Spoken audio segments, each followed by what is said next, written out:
Peace, peace, peace, peace, peace, love, light of healing, peace, love, light of healing, peace to the gods, peace to the earth. Y'all climb on in, family. Y'all be thinking I'm burning some weed or smoking some weed, y'all. This is per the Arco. This is a bark. I'm not up here smoking a joint. Y'all climb on in.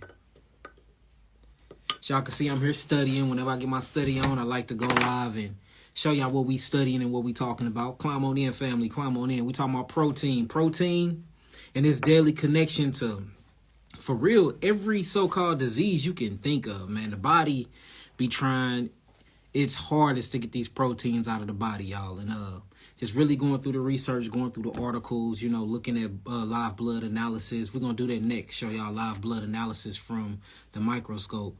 But, man, protein is killing us. I've been telling y'all this for the past, 12 years, that protein is very, very bad for human consumption. People get it misconstrued because when they think I say protein, I'm talking about amino acid structures, and I'm not talking about amino acid structures. Amino acid structures is a bunch of groups of amino acids that's put together, and these is what build your tissues, these build your muscle cells, these build bones, they build everything. Like, if you look at your body is made of cells. These cells are made of amino acid structures or amino acid groups, and then the signal and electricity is what gives these things life, y'all. But the protein that I'm talking about that's killing, you know, the bodybuilders, the protein that I'm talking about that's killing people that is consuming a lot of meat, this is actually animal-based protein. So there's different proteins, y'all. You have plant protein, or what you will call plant amino acid structures. You have fruit protein, or what you will call a fruit amino acid structure, or basically the seedling of the plant, which is nothing but the productive side of the plant, which is the fruit. Then you have animals or other terrestrial beings that go and eat these fruits and eat these plants, and then they get the amino acid structures from them, and then when they go through the metabolic process of eating these amino acid structures, they actually turn these amino acid structures into protein. Then you go and eat the animal and you get that amino acid structure that's already been metabolically used, and you call it protein, and that's what's killing you.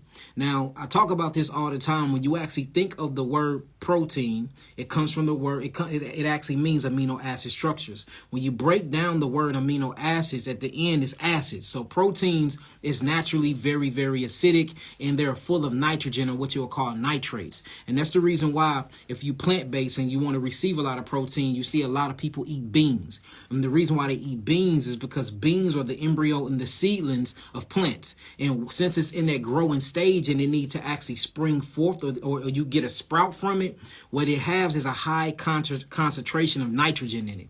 And nitrogen is very, very bad for the kidneys. That's why you see a lot of bodybuilders, they have a lot of kidney diseases that come to us. A lot of bodybuilders end up having cardiac arrest or heart attacks that's coming from us, because when you look at protein is not only your most acidic food that you can consume, but it's also very, very blood coagulant, meaning it will coagulate the blood. It coagulates the blood, and I'm going to show y'all the process on how it does that. Protein is linked to every disease you're talking about, and I'm not just saying, even though I've been saying this for over a decade, there are scientific articles showing y'all that meat consumption is killing y'all. Then we're going to get into, well, you know, what about the carnivore diet? When I'm speaking of this, I'm mainly speaking towards my people, and I'm not being racist or being prejudiced, but we are biologically different. So, you know, you have some other species of people that can tolerate the excessive protein overload more than certain people. My people that's of melanin descent, our amino acid structures are different. Our biology is completely different. Of course, our carbon melanin content is different. Our teeth structures are different. And this is scientific stuff. I did an actual lecture talking about the biological differences between Caucasians, Asians, and so-called melanated beings, so-called black people. And these are all scientific articles and studies showing y'all that we are more bone mineral dense than other people. We hold more electrolytes and minerals and salts than other people. Our digestive process, the hydrochloric acid in our stomachs, are weaker than other people's. When you start really getting into the things that we have going on, it shows you naturally we are frugivores, whether we want to argue it or not, whether you're talking about our intestines being much shorter than a carnivore, whether you're talking about the hydrochloric acid being actually 10 times weaker than the hydrochloric acid that's inside of a carnivore. You talk about how we're upright, we're not horizontal, we're vertical, meaning that we can't get up to 70 miles an hour of speed to track down our prey. We don't have claws to actually rip and tear the flesh from the bone. We don't have long canines to rip and tear the flesh from the bones. We don't have tails and senses. If you look at a carnivore is a predator species by the way that they're shaped, their physiology, their anatomy. But when you look at an actual human being, specifically a melanated human being, we're nurturers. Biologically, we're nurturers. And when you actually look at us on a physiology level, we are nurturers. That's what we are. And in order for us to become predators, we have to do unnatural things. We have to make weapons that resemble claws, like a knife.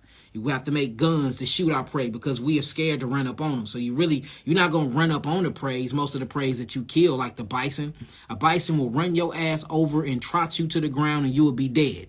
You see what I'm saying? So all the things that you do to even hunt these animals or to hunt this meat that you call protein to eat, you got to do a bunch of unnatural things to even get this meat. And it shows you right here that if you're not born with these mechanisms, if you're not born with this stuff to mate, and you don't have to compromise your back, you don't have to compromise your muscles, you don't have to compromise your bone structures to get the nutrients, then it wasn't made for you. Now, you can say you evolved to do these things, but I'm talking about simply posture, structure, and getting things with ease. If you have to do anything that goes against friction or anything that goes against your weight to get it, usually naturally, I'm not saying naturally you wasn't created to do it. And eating meat is one of them.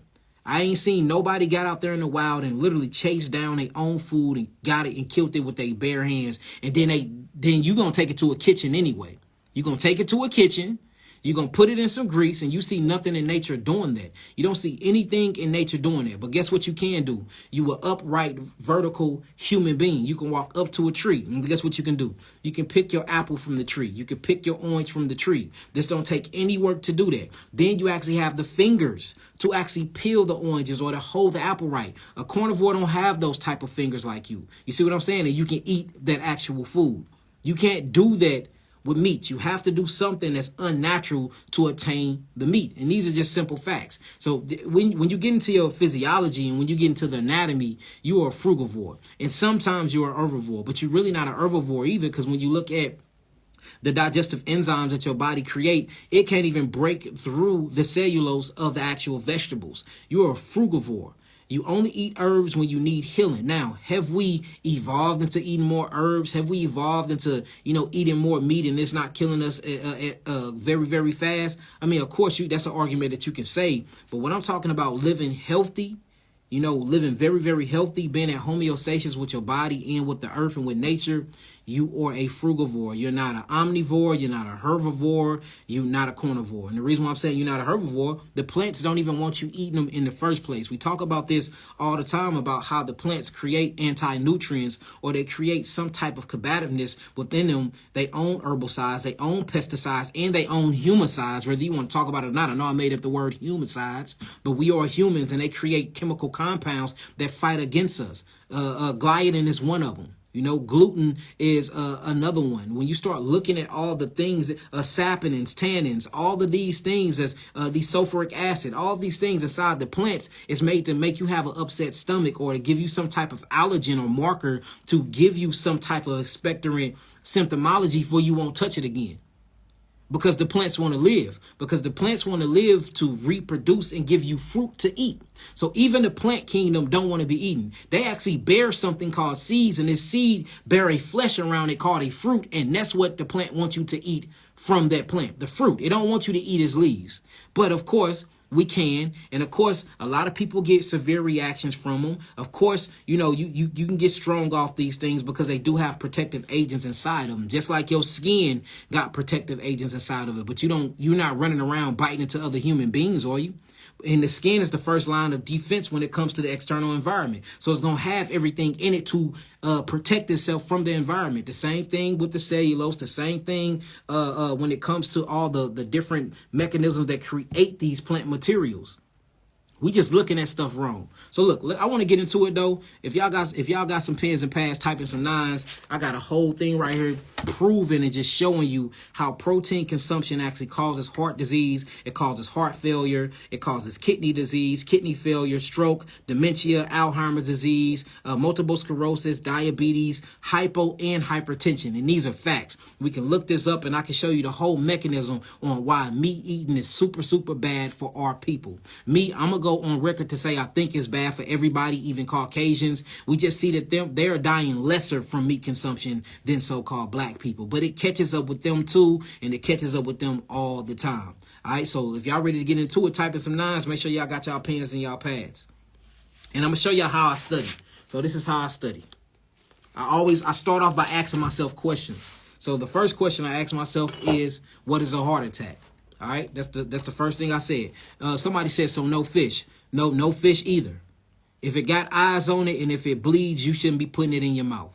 That's what my studies have been showing me. My clinical trials have been showing me. Me dealing with thousands and thousands of clients have been showing me. Me reading and looking at real blood work, live blood analysis. You know what I'm saying? It's showing me that protein is bad, and protein is super, super bad when it's built up in the bloodstreams. I'm not talking about amino acids, and I'm not talking about amino acid structures. I am talking about very, very complex amino acid structures that come from animals and animal byproducts like dairy and stuff like that. So let me say that again before we get started.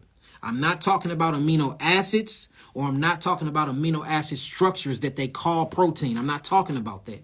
I am talking about complex amino acid structures that come from animals and animal byproducts. That is meat, that is dairy, that's cheese, that's ice cream, that's all these byproducts that come from an animal. Anything that comes from an animal that you consume will kill you, unless you're wearing skin or something like that, like a coat, a mink coat and things like that. And I don't even suggest you kill them to get that. After they die, take their skin and put it on. You know what I'm saying? Never be aggressive with the animal kingdom, because we need them. And guess what we need the animal kingdom for? They cultivate the land.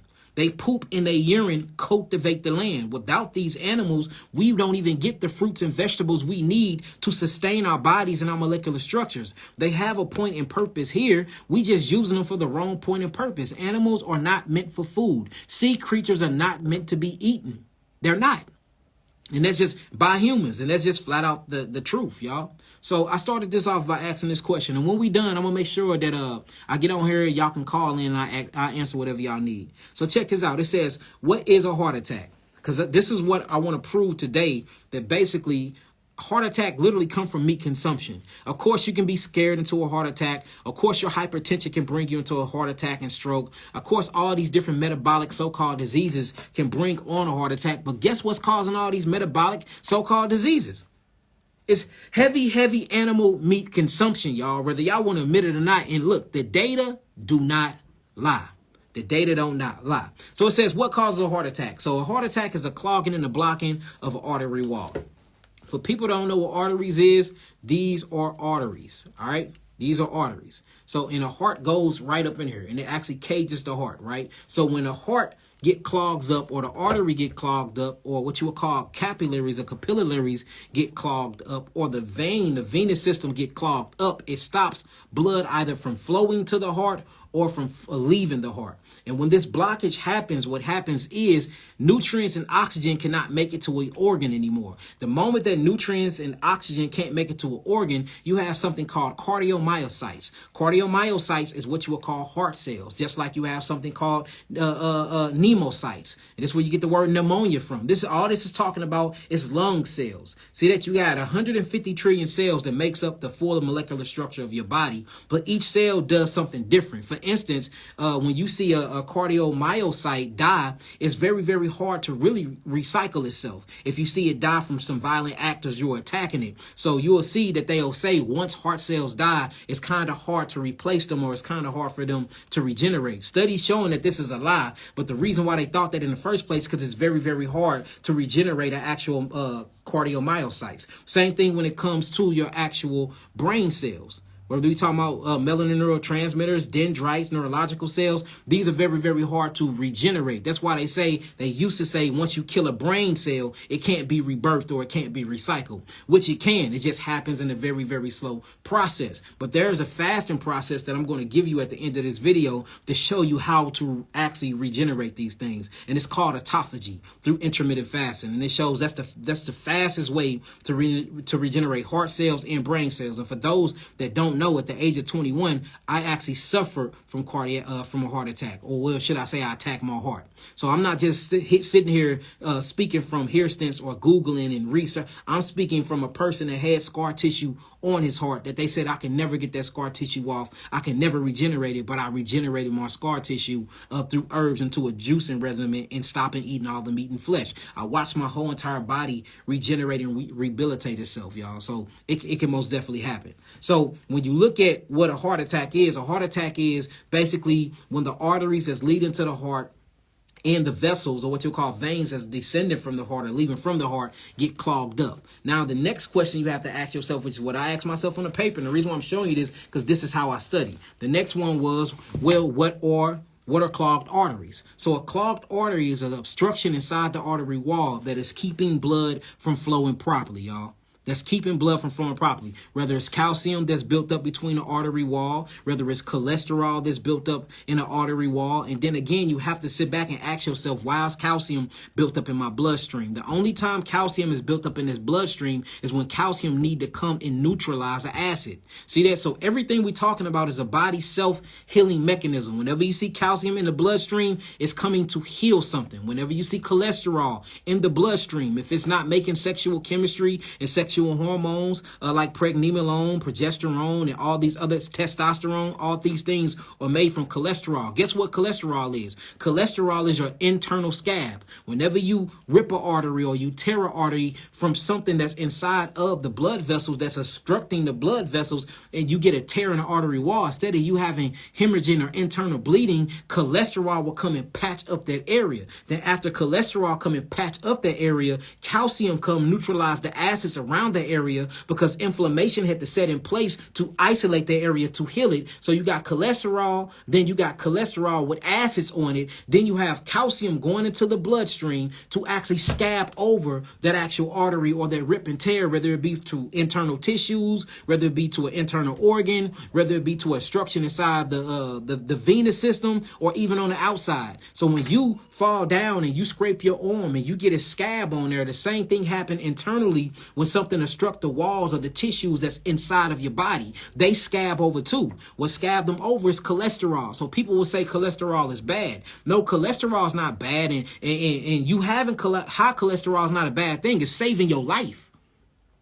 If you didn't have the rips and tears on your internal organs, or eternal organs, should I say, if you didn't have the rips and tears in the venous system, then the cholesterol wouldn't be there clogging up them places anyway. See, we are constantly looking at things going on in our body, and we're acting like our body is attacking itself, or we acting like things are wrong with our body. But our body is just so intelligent that we end up killing it, thinking we know better than our body when we don't.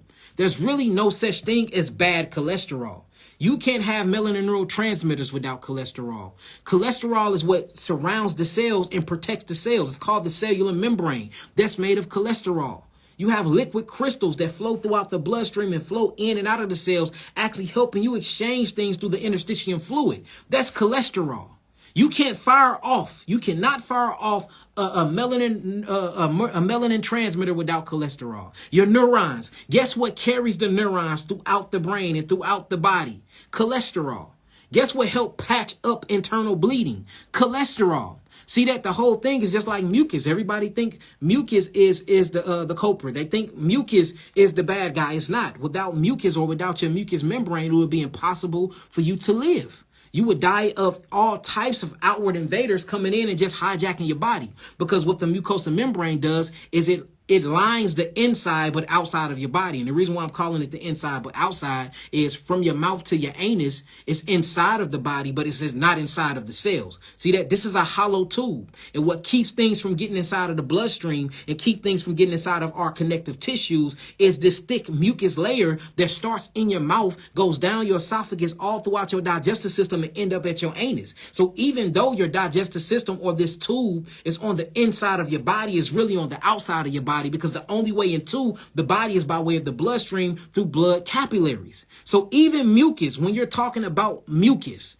is a defense. Mucus don't cause disease. Now, excessive mucus buildup, because mucus puts out fire. Again, mucus and calcium, it literally neutralizes acids. And then these things get engulfed by the mucus. Then mucus moves it into something called the interstitial fluid. Once it goes into the interstitial fluid of the body, it goes to something called the lymph capillary vessels. Then it goes inside the lymph nodes and it gets broken down or degraded. And then it goes to the kidneys and then you urinate it out.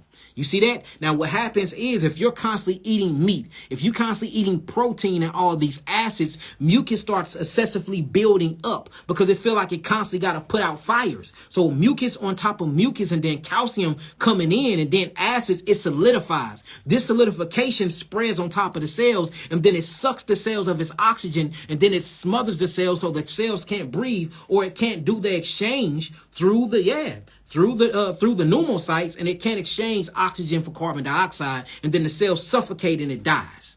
You see that? So this stops the proliferation of cells. So what is the problem? The problem wasn't the mucus. The problem was eating the acidic forming foods that brought mucus in the body to become a defense. The problem isn't the calcium. The problem is the things that you're eating that's obstructing the artery walls that's going to bring calcium to that artery to scab over to heal that part of the body. The problem isn't the parasite. The problem is the things you feed in your body that pleomorph these microorganisms into parasites because they have to get bigger to eat all the degraded waste and the metabolic waste that's in the body. So you will blame the parasite.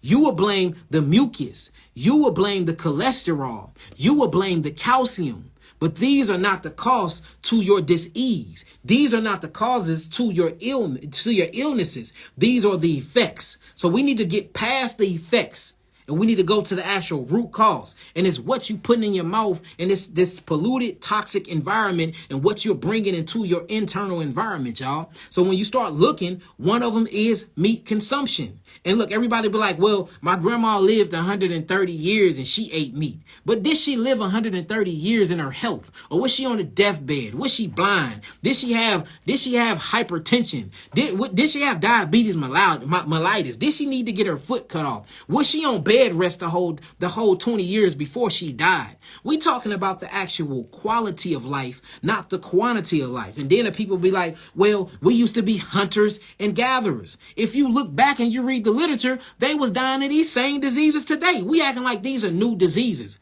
They even found cancer back then. And then if you see what they was eating back then in ancient Kemet and ancient Egypt, guess what they was eating? They was eating wheat. They was eating barley. They was drinking beer. And it was eating all of those meats. So I'm finna show y'all whether the meat was treated, cured, whether the meat had antibiotics, whether the meat was steroid free, whether it was grass fed and organic. That don't mean nothing. It goes against our molecular structures, meaning it will go against our body because it's full of already used proteins, because most of the meat you eat the things you're supposed to be eating. And what I mean by that, most of your meat, when it's alive, it eats simple amino acid structures from plant material. You do not eat meat that eat other meat. Now, some of y'all do, but I'm going to say 98% of so-called African Americans don't even eat meat that eat other meat. You eat meat that eats the things that you're supposed to be eating, that your biological molecular structure was designed by the creator to eat in the first place. You created your own middleman. You've been indoctrinated and you're dying because of it. That's exactly what's happening. So, heart disease, it comes from meat consumption. I'm going to show y'all this through the literature. Diabetes, it comes from meat consumption. Do you realize when you eat meat, meat comes with lipids? Yes, polypeptides, phosphate lipids. And then these lipids are very, very oily. Guess what these lipids does when they enter into the bloodstream?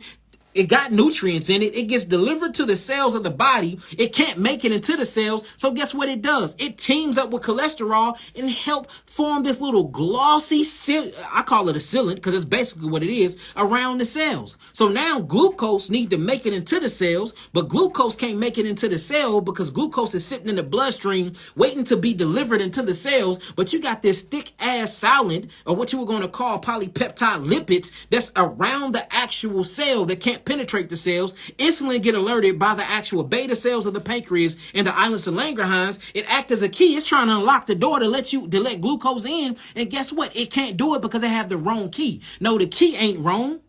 The key ain't wrong. It's the protective part that's around the door that's wrong. And that's what's happening with meat consumption. So meat consumption actually causes diabetes and it causes heart disease. Excessive proteins cannot be broken down by our body. It is something called, it's called high homocysteine. High homocysteine is happening when you eat a bunch of meat. And this homocysteine is actually breaking down from methylthionine. And when you see the methylene getting broken down to these components, it breaks down into homocysteine. Homocysteine causes all these problems. And I'm going to show you and take you through the steps of what happened and how this stuff gets stored up. First, it gets stored up into the blood. The blood say, hold on, if I change my pH, because remember, these are these are very, very, very complex amino acid structures. It's too much pH for the blood. It's changing the pH. Too much hydrogen and nitrogen in them. The blood, if it changes from 7.45 to 7.43, I believe, you would die of alkalosis or acidosis. So the blood will put it into the interstitium fluid. Then this starts messing up lymph flow. So the lymph flow be like, oh, hell no. So guess what the lymph flow will do? The lymph will push it into the connective tissues. Now you got all this proliferated, yes, acidic protein in the connective tissue, causing you gout, causing you all types. Because remember, calcium coming. Calcium causes gout. Only reason why gout is in the tissue and between the bones is because it's trying to actually neutralize all the proteins that's between the connective tissues. Now what happens is this don't work, so the body do a last attempt to heal itself. Guess what it does? It turns this actual homocysteine into full 100% protein, or what you will call collagen. And then what it does with collagen, it forces it back into the artery walls for the body can get rid of it. But collagen goes deep behind the basal membrane of the arteries and digs itself into the cells. Just like this. This is an artery. This is collagen. Basal, whenever you get into the healing space, basal means basement. This is the basement or the basal part of the actual artery wall. This is nothing but pure protein. Now look. You see how it's pinching the artery because it's building up and building up because you have too many excessive proteins. So now you stop blood circulation. This is called obstruction. So imagine this going to the heart and then you got all these proteins that have built themselves up in the basal area of the actual arteries, and you can't receive no more blood flow to the heart or phytonutrients to proliferate the cells. That's what you call a heart attack. What happens if it's in the ganglia area of the body, or what you'll call the cervical area of the body, and it stops all blood and circulation and oxygen circulation and nutrients from going to the brain? You call that a stroke. So if you really gonna take it for what it is, heart attack and stroke is caused by what, y'all? Eating meat consumption. And that's what it is. But let me show y'all, just in case you think I'm lying. Let me take this off and show y'all what I'm talking about. We're going to go to the first one. Hold on. Because I like to prove all things. All right, so here go an article. And there's plenty of these, y'all. There's plenty of these. It says cured meat, vegetables, and bean foods in relations to childhood acute leukemia risk, population-based control study. And it just shows you how cured meat, we're going to go through cured meat, natural meat, all of that. And it's just showing you how children is actually getting all these different types of diseases from everything but fruit. Ooh-wee. Everything but fruit. I want y'all to read that. And it's basically talking about the consumption of cured smoked meat and fish leads to the formation of carcinogenic or nitrogen compounds in the acidic stomach. And you read through this, it shows you the method, the results, and everything. I'm not making this stuff up. So that's one of them. You can look it up. And this is the number to check it out is PMC 2653 540. Look it up. All the citations and everything are there. Here go another one. This is talking about, and check this one out. This is a very good one. I love this read. And it says, in order for human stomachs to break down meat, it must be high in hydrochloric acid, which we're not. It said the stomach of humans and herbivores produce less than 1/20th of the acids produced by carnivores. And a lot of people is wondering why they got too much acid production inside of their stomach. And if you look at it, so you have a bunch of different processes that happen in the body. When you actually eat fruit, you have an alkaline enzyme called amylase or amylose. This is what actually breaks down your fruit or fructose. Then when you eat vegetables, you have something called trypsin. This actually breaks down your glucose. Well, when you need to start, these break down your carbohydrates and carbohydrates. We're just talking about carbon, hydrogen, and oxygen. All right, now when you start eating proteins or what you would call plant protein, you have something called, it's called pepsin.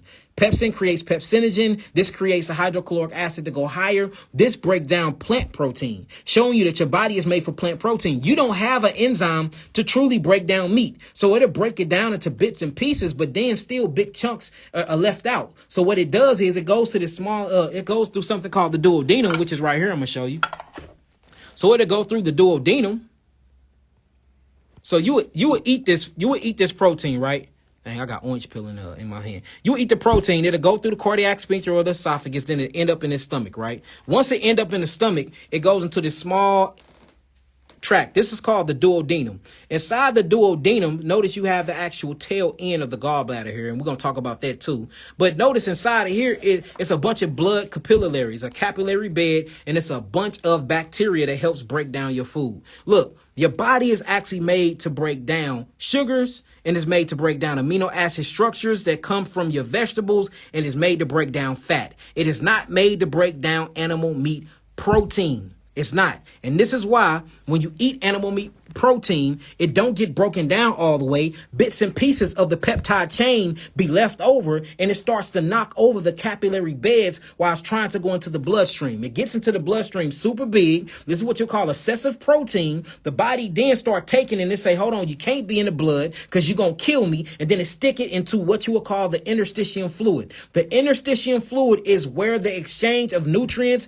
the exchange of gases, because oxygen is a gas. Carbon dioxide, these are gases. This is where the exchange go. So you're not getting exchange from the pneumocytes, from oxygen to carbon dioxide. You damn sure ain't getting the phytonutrients you need because you can't uptake them and absorb them because you have obstructed putrefied meat still there that's not been broken down all the way. So the body say, hold on, man, I got to get you out of the interstitial fluid because my cells can't freaking breathe or can't eat the phytonutrients. So then it sticks it to the connective tissues. Now you having all types of problems wrong with your muscles, wrong with your connective tissues. You really think you got arthritis, but technically it's not arthritis. It's just all these damn acids is burning the ligaments and burning your connective tissues. So then that hurts. So the body say, let me make this one last attempt. It breaks it down and it turns it into collagen, brings it back into the bloodstream, take it to the arteries, and then it literally goes and builds up into that little basal membrane side of the cells, and this is what's causing your heart disease. Proteins, when you look at kidney failure, what damages kidneys, y'all? Animal protein. What they gonna check? They gonna check your creatinine, ain't they? They gonna check your Bun's number, your blood, urine, and nitrogen. Nitrogen comes from where? Oh, protein. Oh, nitrogen that's in the blood. Huh? You using the bathroom, you seeing all that foam that's after your urine, that's protein leaking from the kidneys, messing up the nephrons. Nephritis, that's protein damage to the nephrons. That's protein damage to the kidneys because your kidneys is not supposed to actually break down proteins. See that? It's not supposed to break down proteins. There's certain things that the kidneys bypass and bring it back into the bloodstream to be recycled again. So whenever you see proteins being leaked from the kidneys, it's because the proteins done tore up the kidneys and is leaking in your urine. You can't tell me one good thing about animal protein. Again, I'm not talking about vegetable protein. I'm not talking about, which is nothing but amino acid structures. And I sure ain't talking about fruit proteins or what you'll call simple or mono amino acid structures. I am here talking about complex amino acid structures that come from eating animals' flesh or their byproducts. It is killing us, family. It is. Whether y'all want to agree to it or not, look, the proof is in the pudding. The proof is in the pudding, family. Let's go back on here. So check this out. So this is what it was saying. It says, in order for human stomachs to break down meat, it must be high in hydrochloric acids. The stomach of humans and herbivores produce less than 1/20th of the acid produced by carnivores. Because we cannot digest meat properly, our pancreas must unnaturally produce more hydrochloric acid. See that? Ulcers, leaky gut, because too much acid is being produced because your body is trying its hardest to break down this protein. You see that? It says inviting disease and sickness. After the meat passes through the stomach, it goes to the intestines. Humans take about 12 to 8 hours to digest their food, while carnivores only take 3. And this is where you call putrefaction sets in. Putrefaction sets in. You can't get rid of the things because the hydrochloric acid is not hot enough to break these proteins down. So then what happens is the microorganisms get tired of working trying to help break these proteins down through fermentation, because you can't ferment a protein. You only can ferment a sugar. Showing you that you're supposed to be on a sugar diet, not a protein diet, a galactose diet that comes from your mother's milk, a fructose diet that comes from your fruits. You see that? What you will call a monosaccharide, a glucose diet that sometimes come from your vegetables. Never a putrefaction diet. The actual microorganisms that's inside of our stomach, inside of our intestines, is made to ferment food. We go through a fermentation process. We don't go through a putrefaction process because it takes too long for our bodies to fully digest vegetables. It takes a long time to even for it to fully digest certain fruits. I mean, when you eating things like cucumbers in your melon family, they take about 2 hours to fully digest and pass through. But even fruits take a long time to digest in the body. Imagine proteins sitting there rotting in your gut. Same thing that roadkill look like on the street. It don't break down easy because it's protein. Same thing if you die right now. Rigor mortis sets in. It's going to take a long time for your body to decay. Guess what helps break down your body? Microorganisms. Guess what these microorganisms turn to when they breaking down a dead body? Notice if you see anything dead that's of terrestrial descendants. You're going to see parasites, you're going to see flies, you're going to see maggots, and you're going to see worms, because the microorganisms have to pleomorphosize themselves to eat different food. It's kind of like me. If I wanted to eat a damn 50-pound burger, if I could pleomorphosize myself to become a bigger person to eat it, I would do that, because it's going to be impossible for me to eat a 50-pound burger.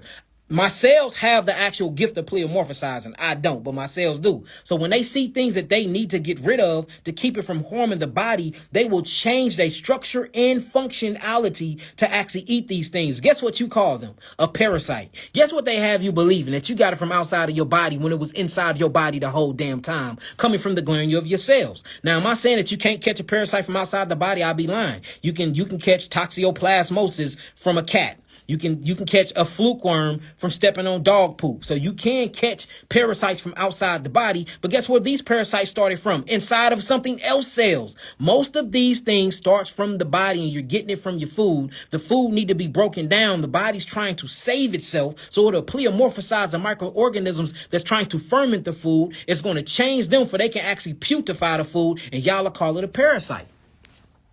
These are the facts, family. Not making none of this up. And I'm going to show y'all how to get rid of this stuff. I mean, of course, the first thing is stop eating meat. It gave me, look, that and the drugs I was on when I was younger, it gave me a heart attack. They said I would never heal my heart, not heal my heart. Here go another one, y'all. It says the metabolism and significance of homocysteine and nutrients in health. Now, remember, homocysteine actually come from high consumption of eating meat. Now, homocysteine is very, very bad for the body. They call it HCY. All right. Now, look what it says. It says shown in several age-related pathologies such as osteoporosis, Alzheimer's disease, Parkinson's disease, stroke, cardiovascular disease. Also, HCY is associated but not limited to cancer. You see that? Aneurysm, hypothyroidism, renal stage disease. Renal means kidney, y'all. Look, vitamin B, C deficiency, vitamin 12 deficiency, folate deficiency.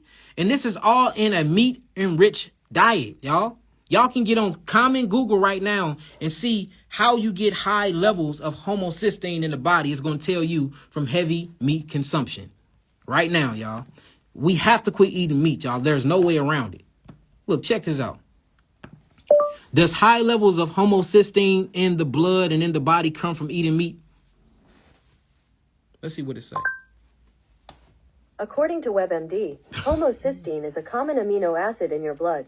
You get it mostly from eating meat. High levels of it are linked to early development of heart disease. Y'all see that? Homocysteine is a common amino acid in your blood.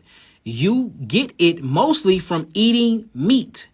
High levels of it are linked to early development of heart disease. In fact, a high level of homocysteine is risk factor for heart disease. Most of your heart attacks, most of your strokes, most of your osteoporosis, most of all the things that's going on with your body is related to meat consumption. Y'all can't nobody jump on here and tell me wrong. We got all these Caucasian doctors, champion for this carnivore diet. And most of the people that's been on a carnivore diet come to me now. And I told them that, I said, y'all going to end up getting renal disease listening to these doctors eating all this meat. Of course, you're going to feel good in the first place, in the first half, because you're fasting. You're on a mono diet. You're only eating meat. Of course, your ketones going to kick in. You're going to drop weight. You're on this high fat diet. You're going to feel good. Your brain going to be firing off because in a sense, you are intermittent fasting. You're not eating all day and then you're limiting your diet to just fats for real. So of course you're not getting that much sugars no more. You're gonna see your muscles build up. Your abs gonna come in, but then you gotta face the consequences a year later. You're gonna have to face them consequences. And most of y'all come see me because y'all kidneys start failing. Why is the kidneys failing? Because the proteins is damaging the nephrons. You start having heart palpitations. Why is your heart and your rhythmatic frequency of your hearts is off? All because something is blocking the arteries and keeping blood from flowing properly to their heart. Oh, you got a bunch of migraines and headaches now. What's going on there? Oh, you blocking the actual arteries to get blood actually to the brain. Oh, your bones is hurting now. Oh, you not absorbing. See that? You're not digesting, absorbing, you're not utilizing, and you're not eliminating because you're eating the wrong foods. See, it all sound crazy. Everybody call me a quack. Everybody say I'm out of my mind. But everything I say is always coming to pass. Why is that? And I'm not the only one saying this stuff. Just because you read it don't mean it's true. They pay scientists millions and millions of dollars a year to their campaigns to tell lies about their studies. You got to know. You got to feel what's wrong and what's right. And then you have to get out here and get in the field and seeing if it's working on people. We have to just quit reading and taking people's word for it. Get out in that field and you see what meat eating is doing to people. And guess how you see what it's doing to people? Somebody come to you sick. They're 9 times out of 10, 3 of their meals out of the day is going to have meat on the plate. Remove the meat off their plate. Remove the grains and the gluten off their plate. Remove all these things off their plate. And don't even give them herbs. Just remove the meat and the grains off their plate. Tell them to come back in 2 months. They're going to feel much better. Arthritis goes away. Inflammation goes away. Swelling of the internal organs goes away. Blood pressure goes down because you don't need hydrostatic pressure or oncotic pressure anymore because you don't have nothing blocking the airways or the artery ways. So you're not forcing the blood to press against the arteries to make it to the heart. So hypertension, high blood pressure goes down. You see that? Systolic and diastolic levels goes down. Your 180 is now 120. Your 110 is now 80 or 70. Now you neutral. Now you're normalized. You 120 over 70 and 80. You back normal just by eating the right foods.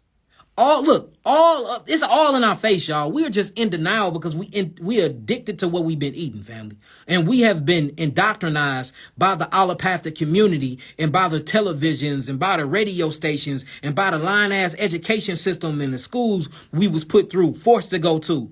And you know that it ain't natural because our children don't want to go there. And then half the time we got to beat them to act right and do good in school because they naturally not feeling that bull crap that they teaching our children. We can't even comprehend the stupidity and the lies that they are teaching us. And then they say that we have mental disabilities. We have a learning disability. Your children ain't got no learning disability. They peeping the bullshit and it don't make sense to them. And you should ask yourself, why do this stuff make sense to you? Have you been indoctrinated? Let's keep going though. So we just read that homocysteine actually causes the heart disease, and we see that it comes from high meat consumption. And look, high meat consumption is 3 meals a day. What you eat today, how many plates did you have meat on? Probably all of them. I know I used to. For breakfast, I'm most definitely having me some turkey bacon. I never ate pork in my life. My mama was Muslim. You see that? My pops and them was Hebrew Israelite, so I never had pork in my life, but I damn sure had some turkey bacon for breakfast. Turkey bacon. I couldn't really have eggs and stuff because I'm naturally just lactose intolerant. Thank God God designed my body where the stuff that I don't need to eat, I have a bad reaction to it anyway. You see what I'm saying? I have a bad reaction to it anyway. But I did have turkey bacon. Oh yeah, then for lunch, oh man, I'm finna have me a hot dog. Yes, a turkey hot dog, and for dinner, I'm deep in the Hebrew community. I'm either eating me some lamb, some goat, or some bison. 3 meals a day. And that is crazy. If you eat 3 meals a day, that is gluttony. 3 meals a day is just absurd, y'all. 3 meals a day is the craziest shit I ever heard in my life. And we used to follow these things, y'all. We used to follow these meal plans. 3 meals a day, and you only having how many bowel movements? Where do you think this stuff is going? It's not just staying in your gut. It is leaping. It's seeking into your bloodstream. It's seeking into your lymphatic system. It is seeking into your connective tissues. It is literally messing with the exchange of nutrients and oxygen and carbon dioxide and phytonutrients to the cells. Most of this stuff is stopping sun penetration.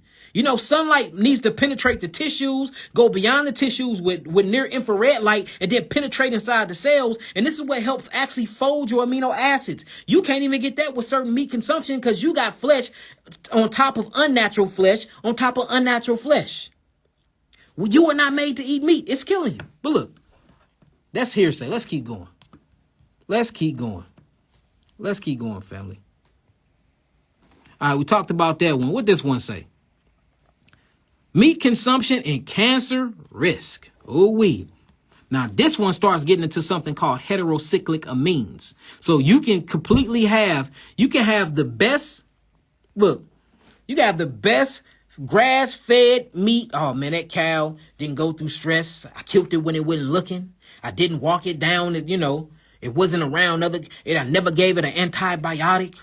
This is organic cow-raised beef. The best in the business. The best in the business. Oh, but you got to put a fire to it, though. See, if you were a carnivore and you ate that cow raw, it'd be very, very beneficial to the actual carnivore, because it's going to eat it with the blood in it. Most of the nutrients is in the blood. Yes. And anybody that think that you can fully cook blood out of meat, you a damn lie. Blood stains. You talk to a person that do blood analysis. Blood stains. You burn blood is still there. It don't disintegrate and disappear out of thin air. It creates a stain or a blot. That's the and then you see the heme or the non-heme iron with the blood, and the oxygen rusts and turns a color. That's why when you cook meat, it has this darkish pinkish color, y'all. You never really cook blood out of meat. Y'all, you cook the blood. No, you don't. It's impossible to cook every molecule from the blood out of the meat. All the molecules that made up the blood is still within the molecular tissue of the meat. You just getting it secondhand. That's why if you see a carnivore track down its prey, it eats it damn near alive. It don't even kill it yet. It will get the jugular, make sure that it's bleeding out, and then it wants all of those hormones, all of those fight or flight chemistries, all of those nutrients. It's getting all of that out of there, because most of the nutrients is in what, y'all? The blood. Is not really in the tissues. If you look at the exchange of nutrients in the body, it is made by the interstitium fluid. Do y'all want me to pull up the exchange? Matter of fact, let's just do it. Let's just do it. Because I know somebody going to say, y'all keep lying. The interstitial fluid exchange of nutrients to the bloodstream. Here you go. Capillary exchange. Let's show y'all this. I don't got to lie about nothing. See that? Now we finna start and get into osmotic pressure. Look, check this out. Remember what I was talking about? Osmotic pressure, oncotic pressure, hydrostatic pressure. This is talking about the net fluid. See that? These are the actual artery walls where the erythrocytes or the blood sites is at. But if you look here, these are cells up here. Between this, you have fluid. Within this, you have these little capillaries that sits around. See that? The venous end of the capillary exchange is here. You will see Na+, which is sodium here. You will see K plus, which is potassium here. And it's an interchange that happened between the actual fluid. Most of the interstitial fluids is what holds all the nutrients. And then what happens is the capillary in the body picks and choose what it needs. So it'll pick it out of the fluids, and then it will allow itself into the capillary bed by way of the exchange due to osmotic pressure, oncotic pressure, or hydrostatic pressure. So your exchange of nutrients goes on in the fluids, y'all. In the fluids. So y'all getting meat, and then y'all cooking all of the blood out of the meat and all the fluids out of the meat. You actually cooking all of the nutrients out of the meat. So you're left with what? Already utilized, metabolized proteins. And you actually think you really getting something from that. Man, y'all is crazy, man. But y'all learn this y'all learning this from a people that will never teach you nothing to keep you free, ever. Ever in life. But hey, y'all keep crazy though. Y'all keep crazy. Heart disease and homocysteine. Check this out. Homocysteine is a common amino acid in your blood. You get it mostly from eating meat. High levels are linked to early development of heart disease. In fact, high levels of homocysteine is a risk factor for heart disease. It's associated with low levels of vitamin B6 and B12 because you can't utilize the folates. You can't utilize the nutrients because it's impossible for the nutrients to make it inside the bloodstream because it has it has an obstruction. Something is blocking it. Something is blocking it. See that? Why is homocysteine associated with higher risk of heart disease? And we're going to get into it, y'all. Look, it can lead to osteoporosis, the hardening of the arteries and blood clots. Didn't I just show y'all that right here?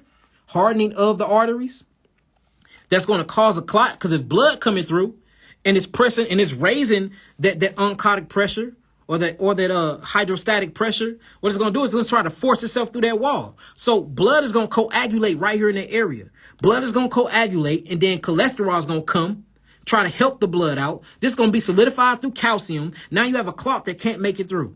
What you call that if it's in your heart?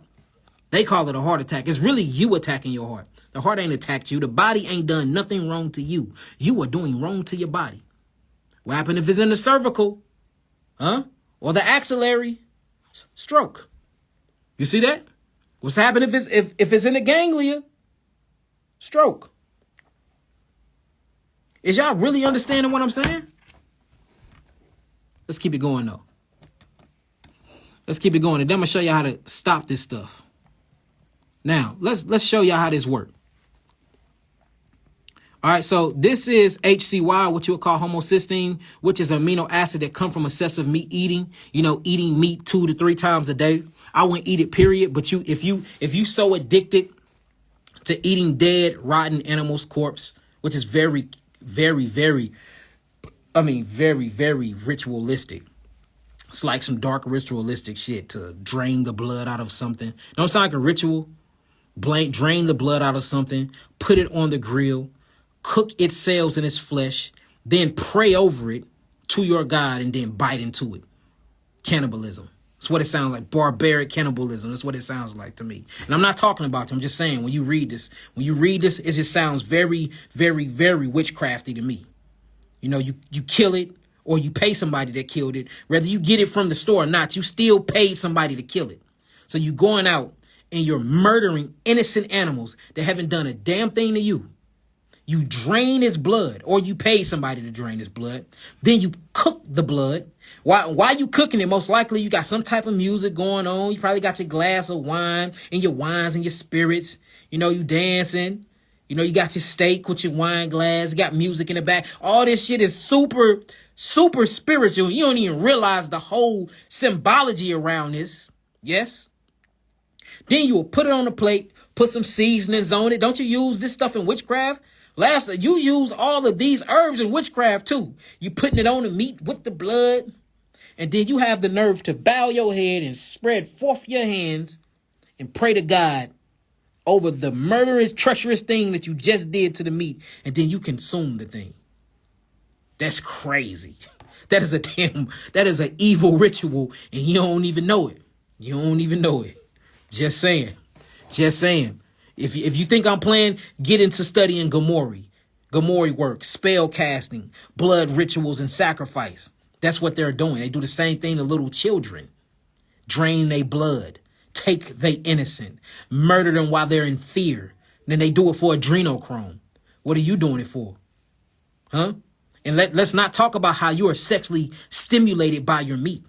Let's not talk about how you are sexually stimulated by your damn, that was good. You damn near ejaculated eating the meat. Huh? Yeah, oh, you forgot they done stuffed it with all types of sexual hormones because they need them to reproduce fast, especially with the chicken. The chicken have so many sexual stimulating hormones in it because they injecting it with so many sexual growth hormones for they can reproduce and grow faster and grow bigger. You taking all this, you biting to that crispy chicken, you having a damn whole orgasm, and you ain't even associated this thing to sex. You are sexually addicted to your food and you don't even realize it. Then let's not talk about the shapes of these foods. The hot dog, the Snickers, shaped like a penis, a melanated penis, veins in it and everything. Yes, it drips out caramel. What y'all think this stuff comes? You think it could have been any other design in the world, but it's designed like that. It's designed like that, though. Why is it designed like that? Hot dogs going between buns. Pizzas, why is the shape of a pizza the shape of an actual womb? Shape of a womb. And then why do pedophiles call doing it and raping in little boys and little girls Pizzagate? That is a pedophile word, Pizzagate. And you will see some of your famous actors and some of your famous celebrities. Yeah, we had a pizza party. Type of party. They had a pizza party. What y'all was doing? Can you invite me over? Yeah, El DeGeneres and them 6 of them. Yeah, them. Most of them on house arrest right now. Yeah. A pedophile ring high in a political pool right now. And most of them on house arrest. High names that you would never think of. Talking about, yeah, we invited her and I want to take you to my pizza party. Why is sex so closely associated to your food? Just saying. Hey, man, look. Hey, call me. Yes, Obama, Hillary, all of their asses, boy. Boy, I got some pictures with Oprah with a damn house arrest thing on. El DeGeneres on her last show, she had an ankle monitor on too. I got pictures of this stuff, but it's so much stuff I can't talk about on these airways. I got to upload them to Yaki TV. Y'all know how they took my channels down last time, but look, back to it though. So check this out. All right, so homocysteine molecules. So this shows you how everybody say that LDL is bad cholesterol, all right? But it's really not. Notice what the LDL is doing. So you see that the homocysteine is coming through and it's ripping and it's tearing away at the artery vessels in the artery wall. Next thing we know, we see that LDL cholesterol is going to come through and start scabbing. Well, I'm not going to say scabbing yet. It's going to start patching and stitching up this area. Once the cholesterol comes and patch and stitch up this area, then you have calcium that's going to come and solidify this area and create an eternal scab. Now, what happens is protein is going to keep coming and builds itself in these scabs. See, it's starting to happen right here. When you start seeing the actual wall tear, this is the basal layer, membrane, because protein is constantly sticking itself into this layer. So then you start getting this thick area of collagen or 100% protein building up, closing off the vessels or closing off the artery wall. And boom, this is where you get your heart attack, stroke, kidney disease, and everything else. All right, let's go into some more articles. And then after that, I'm going to show y'all what to do. And then I'm going to answer some of y'all calls. All right, here go another one, y'all. There's so many of them, y'all. I'm talking about so many of these deals. Let's see what else I got for y'all. Look, check this out. This is how much people eat meat right now. As we speak right now. Look at that. Tons of meat eating globally. And we wonder why the real pandemic is heart disease. Look at it. Eating meat right now in 2024. And don't even know that this is one of the main causes of your heart failing, your kidneys failing, high blood pressure, hydrostatic pressure, oncotic pressure, hypertension. Yes, inflammatory so-called diseases like arthritis. You see that? Y'all better quit listening to these people. And then for the people, well, what about fish? Last I checked, fish was an animal. It just lived in the water. Fish had eyes. Fish bleed. Fish is made of protein. You need proteins from the plant kingdom, particularly from the plant that yields forth seed. That seed, or that reproductive part of the plant, is actually called your protein. That's the protein you need. I like to call it a simple amino acid structure. That's it. You don't need a complex amino acid structure that have already been metabolized through another living organism. And your body have to literally make it rot and putrefy it and cause all types of bacteria to pleomorphosize into parasites like hookworms, tapeworms, flukeworms, fasciolopsis, booskies to even help break these things down. They can't break it down, so they say, the hell with that. Let me go wreak havoc on some other tissues. So then it travels to the pancreas and it messes up the beta cells. It becomes a beta blocker. Now you can't produce insulin and you have hyperglycemia, or what you would call diabetes mellitus. Then it'll mess up your liver. The flukeworm will leave all types of boreholes in there, probably give birth to 4,000 microorganisms in your pancreas. Now you're on an insulin pen for the rest of your life. Then it says, hell, let me catch a ride to the actual thymus gland. Then it starts eating up the integrity of the thymus gland, and then it kills all your CD4 cells. Then the macrophages and all the different macrophages, the basophils, the monophils, the neutrophils come in and try to fight. They can't do nothing about it, so it plummets your so-called immune system. Now you got HIV. Oh, hell, let me have offsprings. Then the offsprings and the microorganisms, they start roaming around, and then they defecation get between your tissues and start acidifying the actual cells, or what you will call the electrical cells of the nervous system of the body. Now you got multiple sclerosis, MS. Huh? Damn, well, these things have to keep breaking down and going back and forth. Now fungus is trying to help. Fungus and Candida albicans is going to rebuild. We have to try to break this down. Man, look, it kicks their ass. They run back into the extremities of the bodies, get into the fingernails, fingernail fungus. Get into the toes, toenail fungus. Or you start seeing the skin trying to expectorate it out. You got a ring, a lesion around your skin, ringworm. Psoriasis, dry patches. Then look, last but not least, the kidneys like, God dang, nothing is working. You know what? F it. Let me try to get this protein out of my kidneys. Brings all the proteins into the nephrons. The kidneys can't process nephrons. It rips and it breaks up the tubules and the proteins. And the protein messes up the nephrons. Now you have kidney failure. High creatinine levels, high Bun's numbers, blood urine nitrogen numbers is just all crazy and messed up. Your whole urinalysis panel is wacky. And then they say you have stage 2 kidney failure. And then they stick you into a room and they filter your blood for you all day. And they never told you the issue. It was the protein. It was the amino acids the whole time. The complex amino acid structures got you in that room on them dialysis machines 3 times a week. Got your heart and heart disease. You've got fluid building up in your lungs and your heart. They never telling you it's the acids. It's 2 sides to chemistry, family. You have the acidic side to chemistry, then the alkaline base side to chemistry. Choose which one you're going to eat. Meat is acidic forming. It's acidic forming. It's an acid blowback that's going to happen from it. That's just what it is, y'all. Dairy products. Now, I'm not going to lie.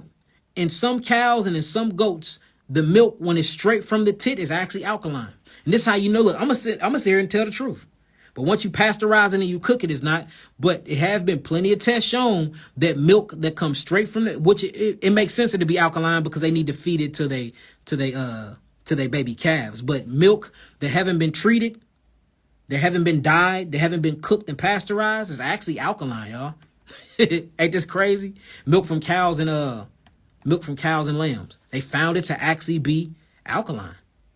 Right, slightly alkaline, should I say. More alkaline than water, but hey, that's a different topic. You know, y'all got on me about the water, but wait till I bust y'all heads with this lecture I got, boy. We're talking about this water, boy.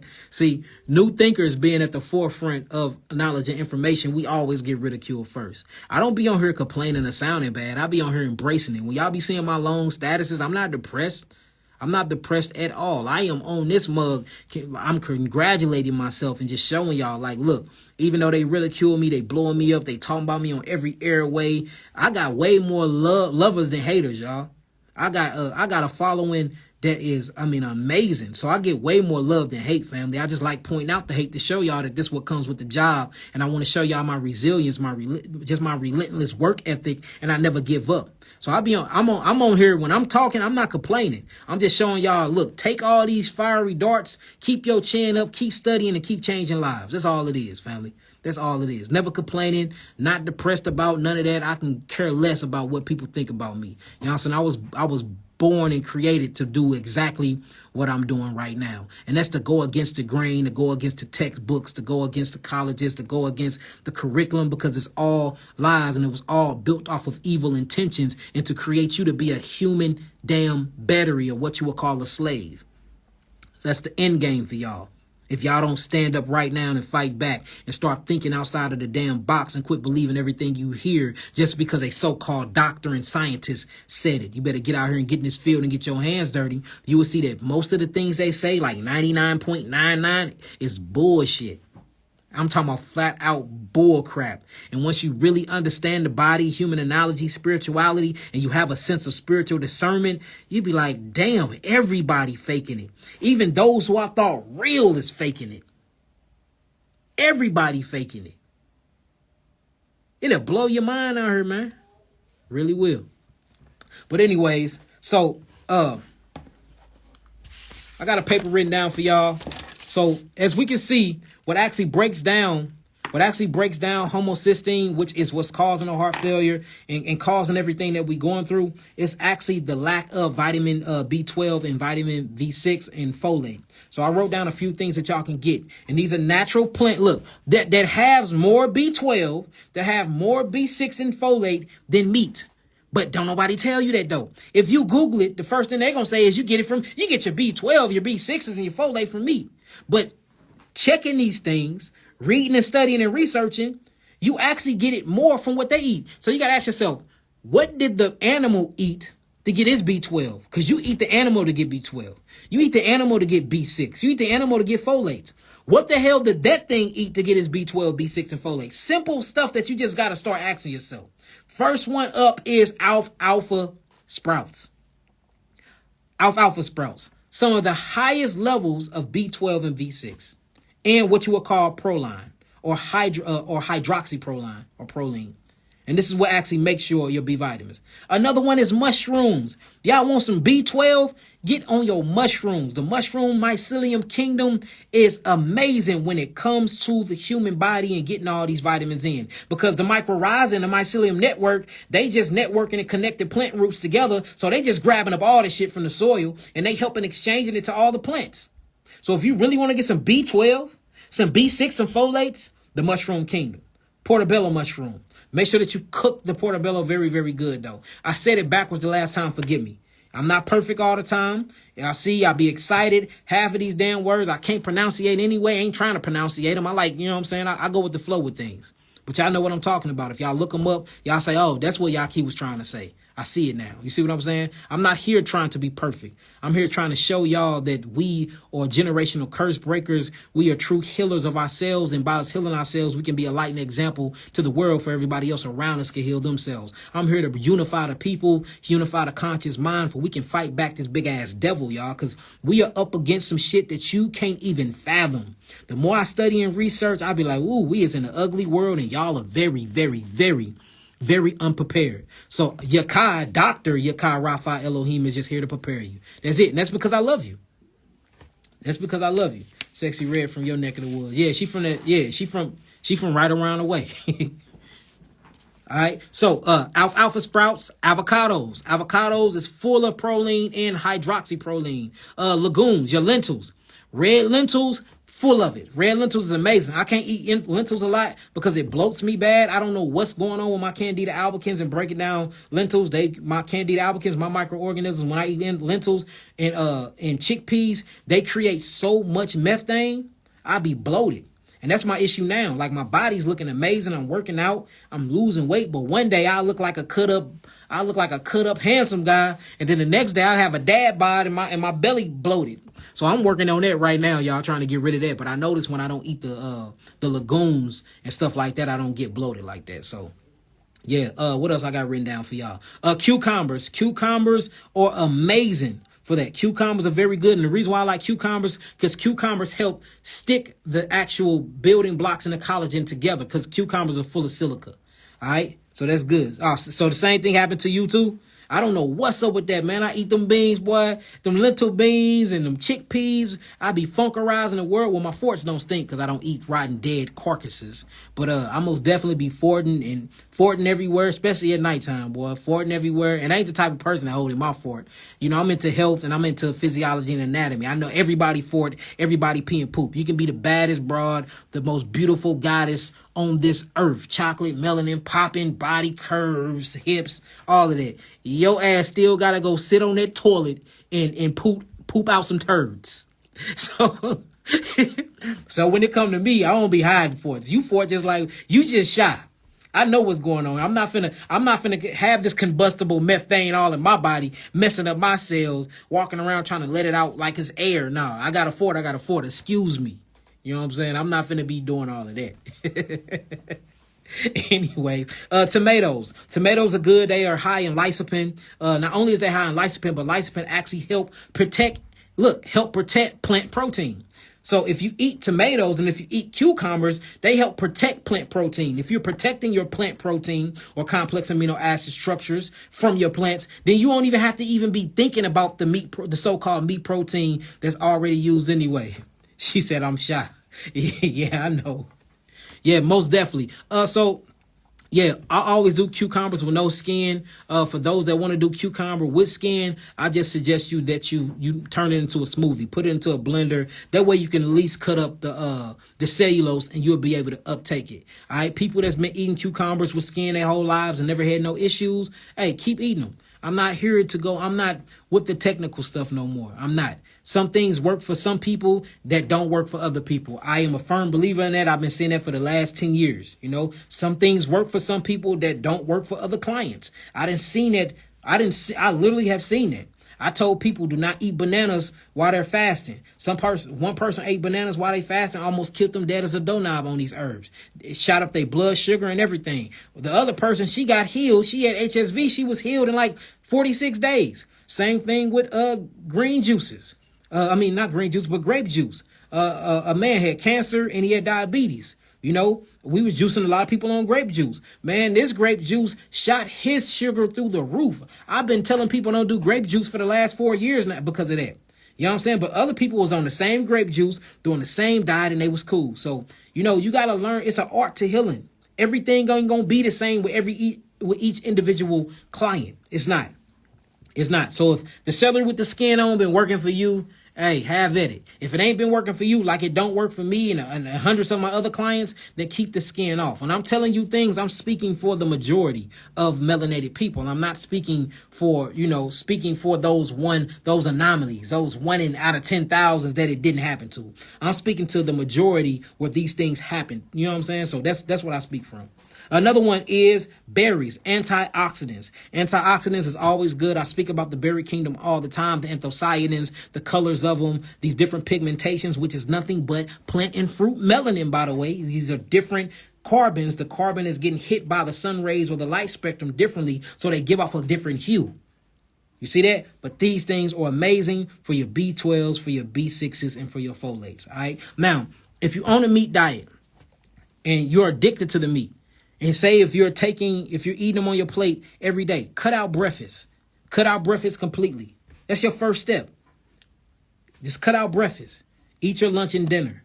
Do that for a week. The week after that, cut out actual breakfast and cut out dinner. Only eat your lunch. Stay eating lunch for 30 days. And look, I just want to show you the difference. Still add your meat. You're going to feel a whole difference in your energy, in your poop, how you able to defecate more, your urine, your clarity. You're going to be able to breathe better just by doing that. Then after you prove it to yourself by doing that, boom, then just take meat off the plate in general. There's plenty other things that can give you the texture of meat if you like it that much. The mushroom kingdom. The mushroom kingdom. Now, I don't suggest you constantly fry foods because frying foods is bad for the arteries as well because we're not made to cook our foods. We're actually made to eat our food raw like they do in nature. But if you are into cooking food, you can get you some fried oyster mushrooms. It will taste just like fried chicken. You just got to know how to season it right. You see that? You get you a good portobello umbrella. You can make one of the best burgers ever. You want some steak? Get you some lion's mane mushrooms. Lion's mane mushroom steak, some of the best steak I ever had in my life. You see what I'm saying? There's so many different mycelium kingdoms of mushrooms that have certain textures that taste. You even got a mushroom that tastes like fish. If you fry it right and add some sea salt and some iodine equivalents to it, it will taste just like fish. So there is no excuse for us to still be eating meat. It's not. Especially with all the articles I showed you, and I ain't even going to depth, y'all. I'm just studying. I got so many articles on this stuff, getting prepared for my things for my tour that we got coming up. Now B, come here real quick. We got the official date for my graduation, and we moved it. Well, the school moved it. They moved it from California to Atlanta. Y'all, they moved it from California to Atlanta. Pumpkin fries. I like if I'm gonna make any type of fries, I like banana fries. I love banana fries or plantain fries. I'm a plantain banana fry type of person, not really into the pumpkin fries, but I do like zucchini fries. And when you look at the pumpkin, you look at the zucchini, they're part of the melon family. The cucumbers, all of these are the melon family. Just get them up. Peace, God. I just need an update on what we got going on. Peace and love, family. Listen, we're getting ready to start Yaki Awakens 2024 tour. So he's going to ask everybody to shout out your locations, your cities, if you like to bring him there. We're going to begin to hit over 12 cities, okay? And we're going to do even more conferences. So his graduation, everybody knows, is coming up real soon. We're going to post everything where he's going to graduate with his PhD. We're going to do a conference, a graduation, and a pop-up clinic, all in the same 3-day period.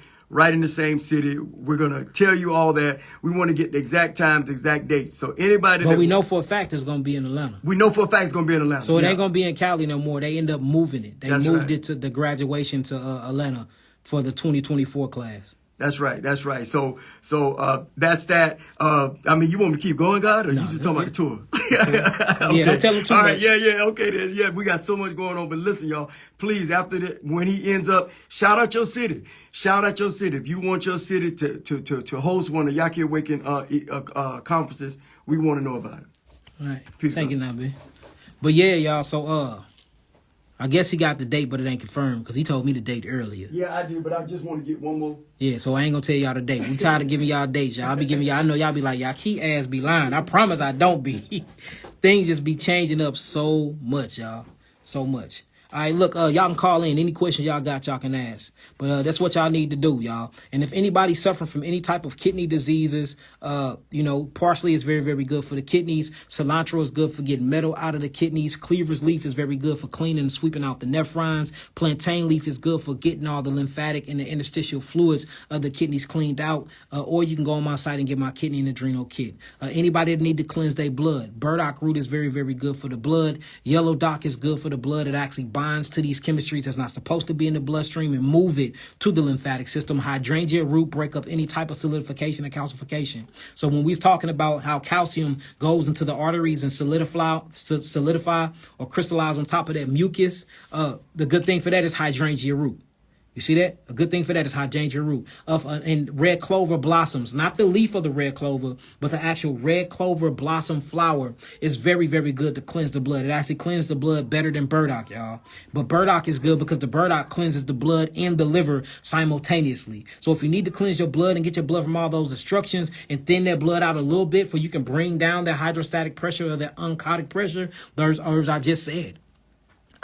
Or you can go on the website and get my blood builder iron nourisher kit. We have something on there called circulatory high and circulatory low as well, where if you need to move the circulation, anytime you're dealing with blood circulation, always head towards the hawthorn berries. It's good for the heart. It's good for the blood. It's good for heart circulation. Juniper berries. Juniper berries is good for the kidneys. It cleans out the nephrons. It tones and it strengthens the cells that makes up the kidneys, the nephrocytes, and it's very, very, very good for the heart and cleansing the blood as well. See that? So you have the creator knew what it was doing when it created the plant kingdom, y'all. I'm telling you. So the herbs is for the healing of the nations, and the fruits is for the food for the nations. And the animals is our brothers and sisters, and they help grow all the shit I just mentioned. They are not made to be eaten. You ain't supposed to eat them. They cultivate the land. They poop, and they nitrogen base actually grows the plants. The plants then grows the fruits. We eat the fruits for food, and then when we are sick, because environmental pollutants, we eat the actual plant itself. We sacrifice that plant, and through that plant sacrifice, we are healed. That's how it happens. But you give it back to the earth when you go and you poop back in the earth. Now you're giving that plant back, and then the reincarnation cycle continues. That's it. All right. So I don't have a number y'all to call. Y'all can call me right here. Y'all can call me right on here. Let's see what we got. Y'all show y'all face to him. Y'all better not be in the shower. All right, let's see what we got.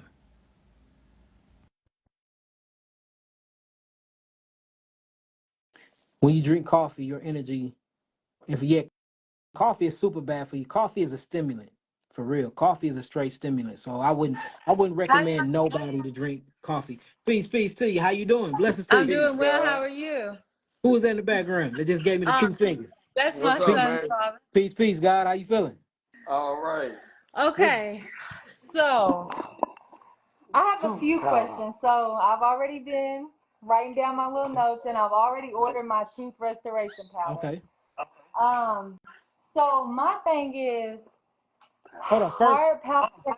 First, where you from? Where you from? Oh, I'm sorry, Louisville, Kentucky. Because I hear the accent. See, my first thing is so Kentucky in the Yes, building. All right, shouts out to yes, Kentucky. So you said you ordered the tooth and gum restoration, and then I heard you said you have heart palpitations, right? correct. Okay, and watching your videos, I want to say it's my Yes, thyroid most definitely because the thyroid, because what controls the rhythmatic frequency of your heart is the thyroid, and something called the sinoatrium. This is right. all metabolically controlled by the thyroid gland. So it looks like, for instance, how tall are you? How much do you weigh? Okay, so I am 5'11", 123 Yep. pounds. See, you see that? So you metabolically not breaking down your food too fast. So it's hard for you to gain weight. Yes, it is. Yeah. See that? So what about But your hair? I breastfeed my 2-year-old son. Okay. Like he has been exclusive. Baby, give me my pen. He has been exclusively breastfed. Like I've been vegan for 4 years. I don't use no soap but moringa soap. I don't use no shampoo but your shampoo. All I use praises. your face wash. Like I take burdock root. I drank dang, what is matter of fact, I'm about to go get it. Tell you the tea I drank. Yeah, Like Almighty. Yeah, she got a fast I metabolism. use I use key limes or lemons as my But deodorant. you going Like after everything but the thyroid though. So you need to go after the thyroid. So what you need to do is you need to get a full let me thyroid panel. So write this down. This is the panel I need you to get. You need I've already is it the T3 panel? Yeah, so no, it's not just a No, T3. You need to get your okay. TSH, which is your thyroid stimulating hormone. TSH. Yep, Okay. thyroid stimulating hormone. You need to get a pituitary test to check your pituitary because that's what controls the thyroid. You need to get a T3 and a T4 test. T3, T3, T4. T4. Then Okay. you need to get a free T3 and a free T4 A test. free? Yep, it's called free T3, free T4. And this Okay. shows how much of that's roaming around in the bloodstream. Okay. And it's called a full thyroid analysis. And based off of that, I can tell you what's going on with you. Usually, whether you're going through hyper or hypothyroidism, it's still an iodine deficiency. So I'm betting you that you're not getting enough iodine into the body. You probably getting into the follicular cells of the Okay. thyroid, or you're not producing enough thyroglobulin, which is an actual protein that help you synthesize iodine and turn it into iodide. But I Okay. won't be able to really check until I see those levels. But what you can do though is once we check the levels, we'll be able to change your diet geared towards that because you have certain diets that's called a goitrogen free diet because some goitrogen foods mess up the thyroid. You see what I'm saying? Then you Yeah. have some where you need to get more iodine in. So you take things like seaweed, you'll eat more things that's a part of the sea, kelp, dose, Right. sea moss, bromine, iodine. So I don't really know what you're going through until I read that panel. Right. So send me the panel I read the panel. Okay. You can, matter of fact, once you get it, you can send it to me right here on Instagram. I read it, and then I'll tell you the diet that you need to be on. But Okay. usually, what we do for people that have hypo, which you are not hypo, we tell them to get the geogenetic therapeutic package level 1, and then we basically function that around what they got going on. With people with hyper, we tell them to I get the I which that's probably what you're going through. That's yes. the sensual glandular kit. Essential. Yep, the sensual glandular kit. Can you spell that for I'm me? sitting here talking about your I'm talking about your accent. I got a crazy one too. So it's glandular. Uh-huh. So Glandular. Okay. Glandular. Glandular. Kit. Okay. Okay. And I've actually tried like a all fruit diet and I felt like Yes. shit. See, Like that's day two, but like but see, it's called the hypothalamus, thyroid, and adrenal axis. Whenever you cleansing the thyroid, so your yeah, your adrenals are down too. So whenever you take away the stimulants and you get on all fruits, your adrenal gland is fends them for themselves. You don't have a stimulant to keep them metabolically fueled. So you will go into adrenal fatigue real fast. So with that, yeah. what you do is you don't have high blood pressure, do you? No, So look, not what that you I'm aware of. so you need to get licorice root. Licorice root. Okay. Licorice root. Um, Now, and if then if oh, licorice root raise your blood pressure too much, you will get ashwagandha root. Ashwagandha root. see, I actually have ashwagandha. One other thing I wanted to mention is my hair. It's Like, thinning out. no, it's not thinning out. Like my scalp is just so Yeah. dry. I have Thyroid. tried. It's got to be, and I was like, So okay, with well that, maybe. what you need to do with that, you need to do an avocado spread. Do an avocado spread on your scalp, and then after that, follow up with an aloe vera spread. That'll actually open up your pores. And then once you get done with those spreads, leave them on for about 20 to 30 minutes each. After you wash it out, then you will put my Botana hair oil, my hair Yeah, miracle oil in your hair head, and oils. that'll and Okay. that'll cause hydration to the scalp. But Okay. See, until I use the shampoo, but I need something after the shampoo. I feel yeah, like that's what you need. That's what you need. I just told you. So the do hair that, and oil and then then the avocado spread. And then what was the second one after the uh, avocado spread? aloe vera. Okay. All right, that's what you do. So send me that. Send me those Okay. over, and then once we read the stuff, we'll tell you exactly what you need to do. Okay. And then please, can you send my tooth restoration powder? Give me your order number real fast. Okay.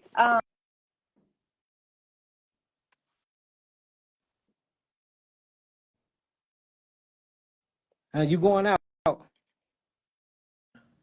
Okay. Look, I'm just about to DM it to you. right, thank you. All right, Okay. peace, love, and light and Thank healing. you. Peace, love, and Peace, light peace. healing to you. You gotta hang up now. Y'all so mean. Who else we got? Y'all are mean, man.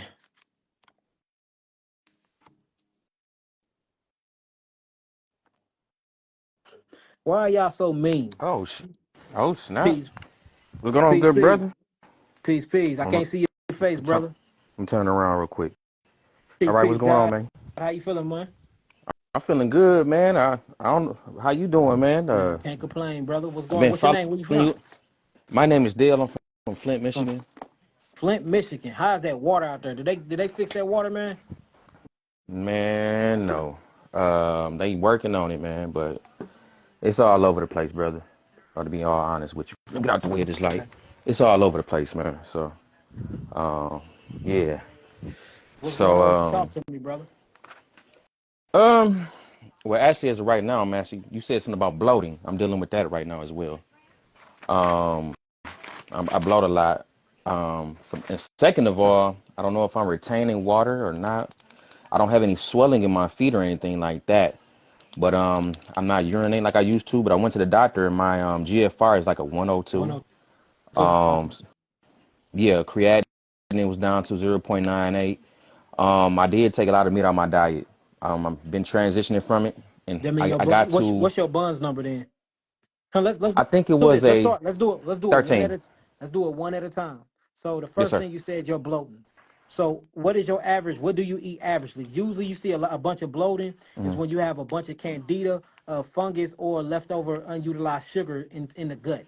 What causes Okay. bloating is methane. That's what causes gas. Like I was just talking about earlier, when I eat lentil beans, I get bloated very, Yeah. very bad. You know what I'm saying? So, what you eating Hmm. today? Well, actually, here lately, I've been eating fruit. I went 3 days with eating just fruit. When you had all the bloating, what was you eating? Um, I started skipping breakfast, so I would have, I just for dinner, I have just some, I say some vegetables and baked meat. I would eat that. Baked beans or baked Baked meat? meat, baked Baked meat. meat and vegetables. Yeah. Yeah, Sometimes, a and lot that's of when. times I was skipping lunch. Yeah. So look, what you got to do is we got to weed out what it is. Like, is it the Hmm. lactose bacillus bacteria that's actually causing the bloating? Is it the Candida albicans that's Hmm. causing the bloating? You know what I'm saying? Is it the Yeah. bifidum bacteria? It's so many different microorganisms that causes bloating. So what I would do is, to you, I would do an intermittent fasting schedule where Okay. I only eat between the hours of 1 and 4 p.m. a day. Between 1 Okay. and 4 p.m., you will eat your meals. From all the rest of those hours, you either gonna drink spring water or you gonna get on juices. That's what I would do. Okay. All right. All right, Got you. now, just to do the test and to keep it cheaper and less expensive, you will get you some H2O spring water, and you will Hmm. drink that. You won't take in no calories. All right, so Okay. only time you taking in calories is between 1 and 4. Okay. All right, and eat the vegetables and eat the fruits, right? Okay. And then Good. what you're gonna do is you're gonna be digesting during your fast and your extended fast. Okay. All right, now if this don't take the bloating down, then that can't be the Candida albicans because the Candida albicans only work a certain time of day. Now Hmm. we can rule out the Candida albicans if the bloating is still there after 4 to 5 days of you doing this intermittent fasting. Then we got to Hmm. go see if it's the lactose bacillus. Then what we can do Okay. is you can go to the doctor and give them a stool sample. And if we do the stool sample, we'll be able to figure out which microorganism it is in the first place. Usually you get that bloating is when the microorganism is out of balance and they doing too much work because you got too many Hmm. unutilized sugars. Now, if that's Okay. the issue, then I mean it's going to be your adrenal glands because your adrenal glands is in control of your actual sugar utilization. Hmm. So do you be And get you be getting tired all the time? yeah, yeah. Yeah, see That them. that just happened this week. I went on 3 day fruit fast this week. I juiced so much. I was doing your genetic juice and broke my broke my juicer. Um, but I had it for a while. But basically this week I was just doing all fruit, man. I was tired, man. Like Yeah, really, yeah. See like that's your I'm adrenal. okay. So it's gonna be the same thing I told the last lady. You need to get you if you can't get my kidney and adrenal kit, you need to go ahead and just go to your local herbal store and get you either some ashwagandha root, Okay. some licorice root, Okay. or some wild yam root. And this will help get them adrenals back online. All right, now you Okay. said you was dealing with that, which was the bloating. We talked about the process of elimination for the bloating, or Hmm. if don't none of those work, actually go to your local doctor and giving them a stool sample, and they'll be able to check if your microbial profile and tell you what's causing the bloating. They can do that. I do. Okay. I send people all the time to get that done. What else was you going through? Slow hair growth, man. As you see right now, actually, I was laying on the couch, but my hair is growing pretty slow, man. I don't know if it's anything with my thyroid. I've been through having a lot of tests and stuff with people, man, and I can't really figure out. I'm a barber, so I know, Yeah. pretty much how Well, fast a person hair is. But going, mine is extremely slow. Body hair is the same yeah. thing. Well, usually your hair can't grow if it's in an acidic medium, so you probably Okay. need to do a pH test on you. Do a pH test on your urine and do a saliva Hmm. pH test. That'll tell you a lot about your actual potential hydrogen levels of your body. Hmm. And believe it or not, sometimes your hair growth is hereditary too. You see what I'm saying? Okay. Like Yeah. I wish I can have a fuller beard. I want my mane to be out here, but it just won't grow like that because there's no men in my family on my mother or my daddy's side to have a mane that big. I've been trying for years. Yeah. You see what I'm saying? So Yeah. I'm not saying that we are limited to our genes, but our gene expression do sometimes put limits on us every now Yeah. and then. So when you're looking at hair growth factors, you're looking at penis sizes and things like that. These are contributed to the actual size your family side, whether it's paternal or maternal, you know what I'm saying, fraternal or maternal. These are Hmm. geared towards that side. Now, when it comes to like healing the body of cancer, your auntie could have had cancer, your grandma could have had cancer, your pops could have had cancer. You don't get cancer if you change the environment that your cells are Yeah. in. So that don't determine things like that. But your heritage and your genes do have a lot to do with your hair growth though. It do. Yeah. So it It's could it's it's it crazy you could be said that that as too. well. Yeah. Yeah, 'cause my mom's, all her brothers are pretty much, they don't have any hair. You see what They I'm got saying? facial hair though. They Yeah, got but facial hair though. you But see what I'm I saying? ain't got that, and I'm So 36. So that yeah, that yeah, might be hereditary, brother. And I hate blaming everything on genes, but genes are the cause of some things. So I'd be a liar if I sit yeah, up here and tell you that. right, But process of right. elimination, make sure that you alkaline. Make sure you eat alkaline forming foods. Make sure that you are hydrating the body with H3O2 and H2O. Do Okay, H3O2 if you can't afford it. Get your water from your fruits if you can't afford it. Make sure that you stimulating the follicles of your hair.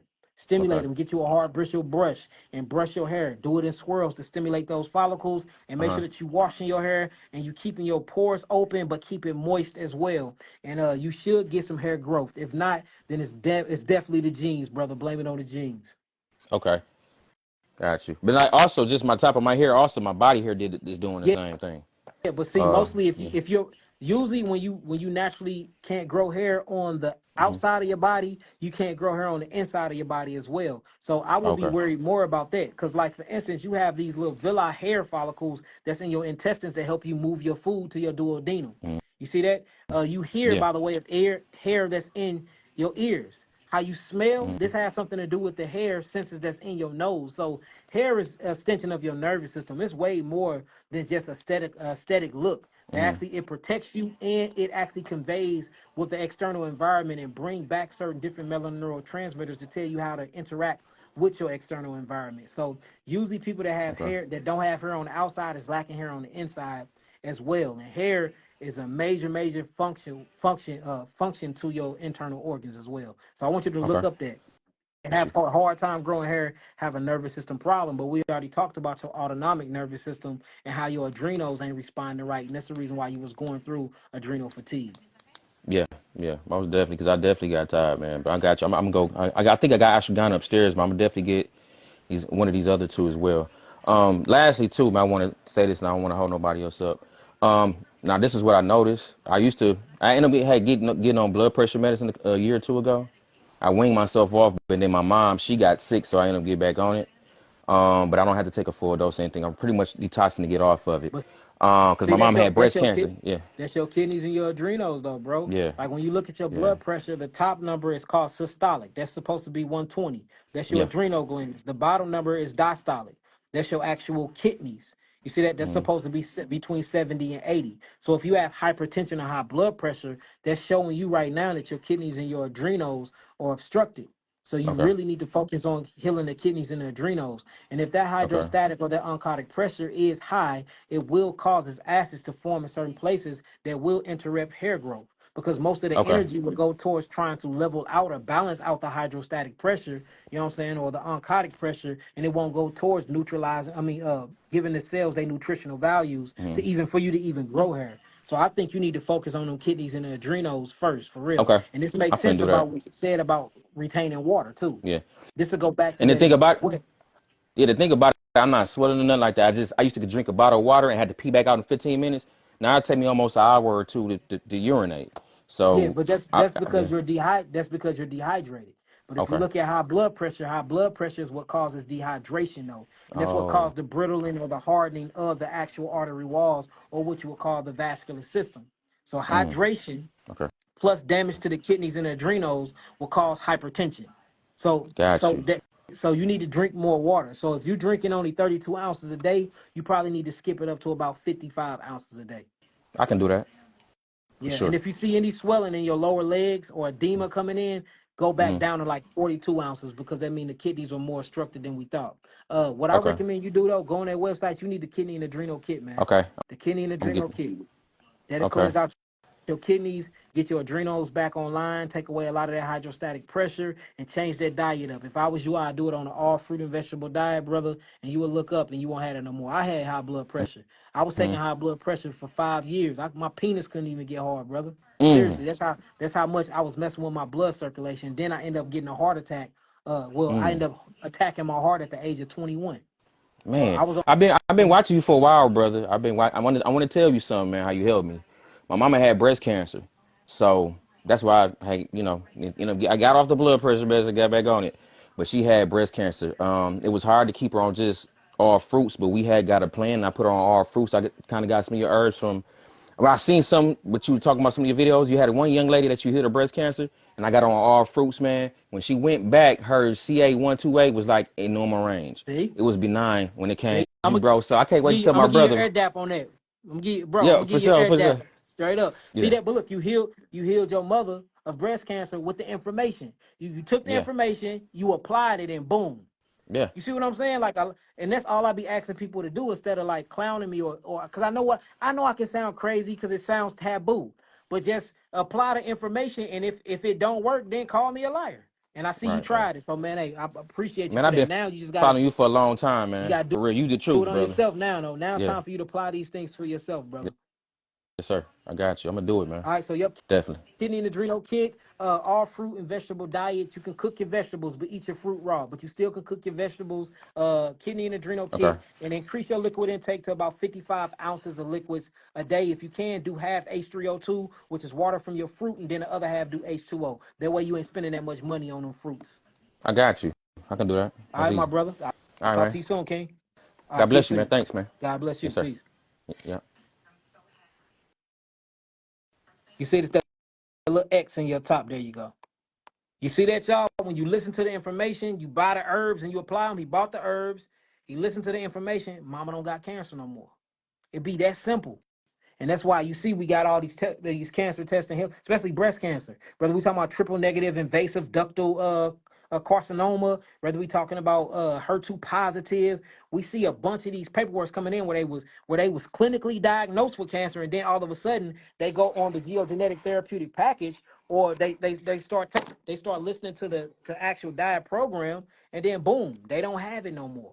You know what I'm saying? Now I'm getting out of the saying of me being a healer because the body heals itself. So I'm not taking any of that, credit no more because y'all body is naturally healing itself. But I'm damn sure taking the credit for the information because I am spreading it and it does work. And we've been doing this for so long. So I'm taking the credit for spreading the information, but I'm not taking the healing credit for the body. I didn't heal his mama.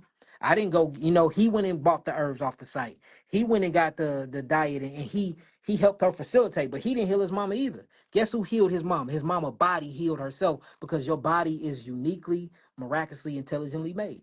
And we just got to provide the cells that right environment, conditions for the cells can thrive in and regenerate themselves. You can regenerate every part of your body. You can, family. All right, who else we got?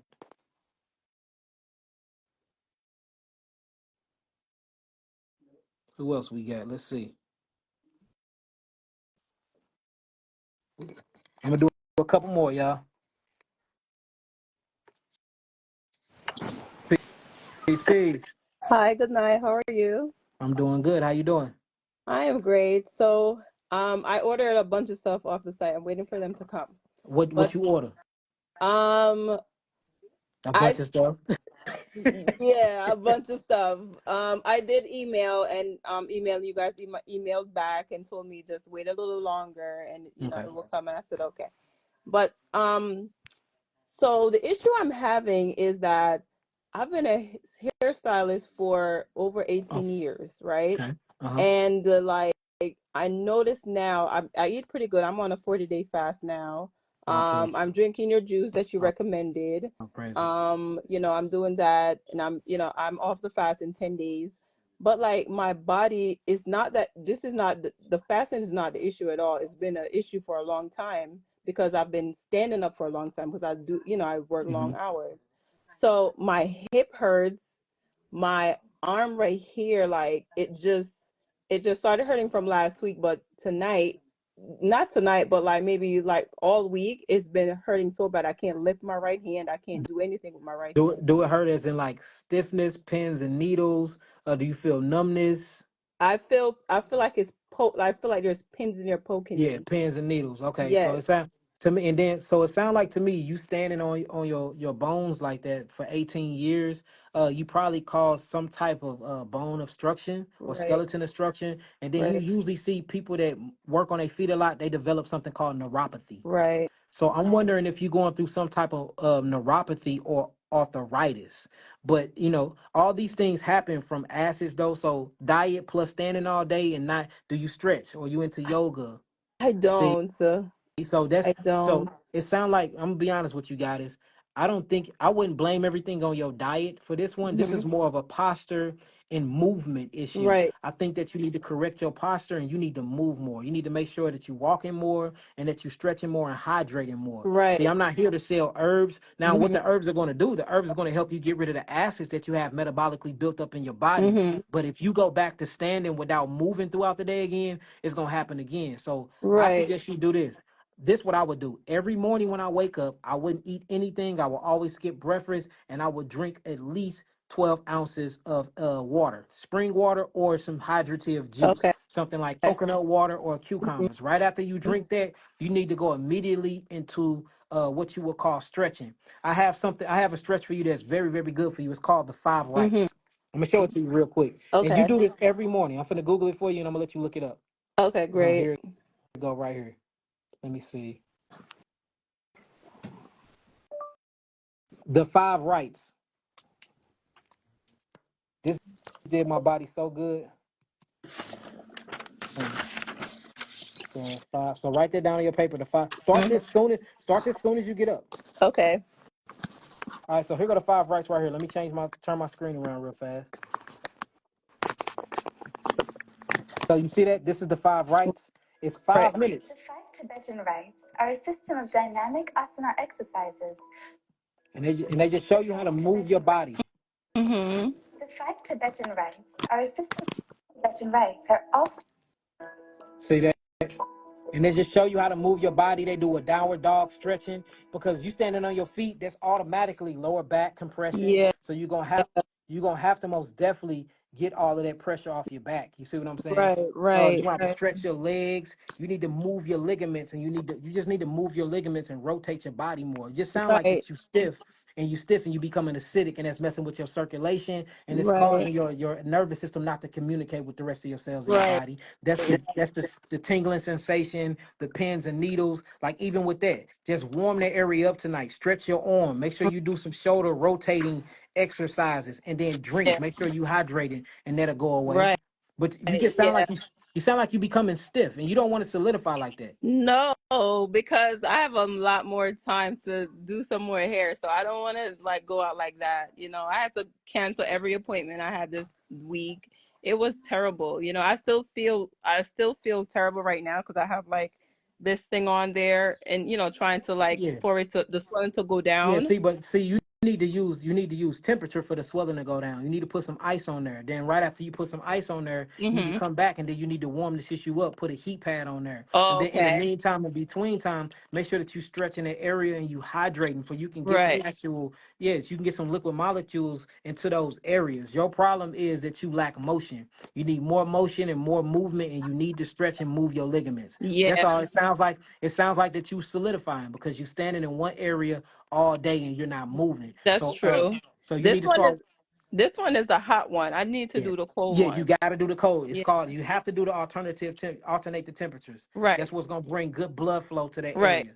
You see that? Right. So just think about it like this: the lack of movement is the lack of blood flow. The lack of Right. blood flow is the lack of oxygen and nutrition. The lack of oxygen and nutrition is called anaerobic state. The Right. anaerobic state is when your cells suffocate and you don't get any nutrients to those levels. So what's happening is your body is trying to create circulation. So you're gonna feel pins, you're gonna feel needles, you're gonna feel numbness, you're gonna feel Numbness, stick. because I've Yeah, yeah, you're you're gonna feel right. you be having to do this and stuff. Yeah, Yes, because that's like you're not I can't moving. sleep on my stomach anymore because my both Well, my arms, my go hand will just go start to numb. feel Yeah, numb. you lacking circulation. So Yeah. Yeah. you need to get that circulatory system up. So take the herbs, increase your walks. I think you need to do at least start off doing. So I can't go straight to 10,000 steps a day because Hmm. you don't walk a lot. So I Right. say at least do 3,000 steps a day. Right. Get on your phone, download the app and shit. If you got an Apple phone, it's already there. Just turn it on and make sure that you walking 3,000 steps a day. Do that for at least 3 weeks and then kick it up another 1,000 steps. Okay. When you get up in the morning, do your five rights. In the middle of the day, do your five rights. It's only 5 minutes, goddess. And then before you go to sleep, do your five rights. After you fall in love with your five rights, make sure you sign up for a yoga class. Yeah. Right. Or look, I really YouTube, need to. YouTube University, do your own yoga class. Get on your phone and do your own yoga. Yeah. You are so right because I do eat very good. I'm like so good at eating. But I'm if you're from eating good Jamaica. and you have So no movement, then what? A exactly. body That's my in lack. motion, A body in motion stays in motion. A body That's that's not in yeah. motion is a dead body. That's yeah, you are very much right. You are so right. And that's what I need to do. But I wasn't kind of putting it all together like, okay, this is the issue. You know, let's start doing this and that. Because I don't get massages. I don't go to the chiropractor. I don't do any of that stuff. I don't go to the gym, See, you so know. that's what you need to start doing. So I hold off on the gym for right now. Just start doing more of what cardio things, stretching, jumping jacks, jumping rope if you can. Things like that. The five rights is good. Hot yoga would be very good for you when you go into a big sauna and y'all just do yoga and you sweating out, moving that circulatory system because what you have is you have stagnated lymphatic fluids built up. And Oh, guess what the lymphatic fluid holds? All the acids. So you just have wow. acids sitting in certain areas of your body Yeah, that you gotta neutralize. because So you right gotta now get it out the body. it's swollen like on this side. Yeah, And see? Because you have interstitial fluid that's just built up. But if you move that arm and massage that arm, I bet you that stuff will leave. So and if you can get somebody, find where are you located at? What state? say that one more time. What state are you in? I'm New New Jersey. Jersey. So Yeah. find a lymphatic drainage place out there that'll help you do a lymphatic massage. Book a session Okay. there and let them do some deep tissue massages on you. But Got- goddess, you need movement. Okay. That's what you need. Movement. Thank you very, very much. All right, make sure you take those herbs and hydrate, and you'll be okay. I promise you. Okay. Thank you so, so much. Uh-huh. Appreciate that. I appreciate you. Okay. All right, peace. It's that top left. It's a little X. Okay. Thanks.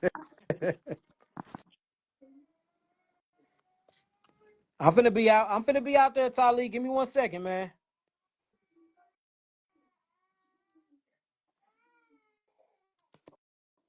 My baby boy out there crying for me. I'm gonna do one more. I'm gonna do one more.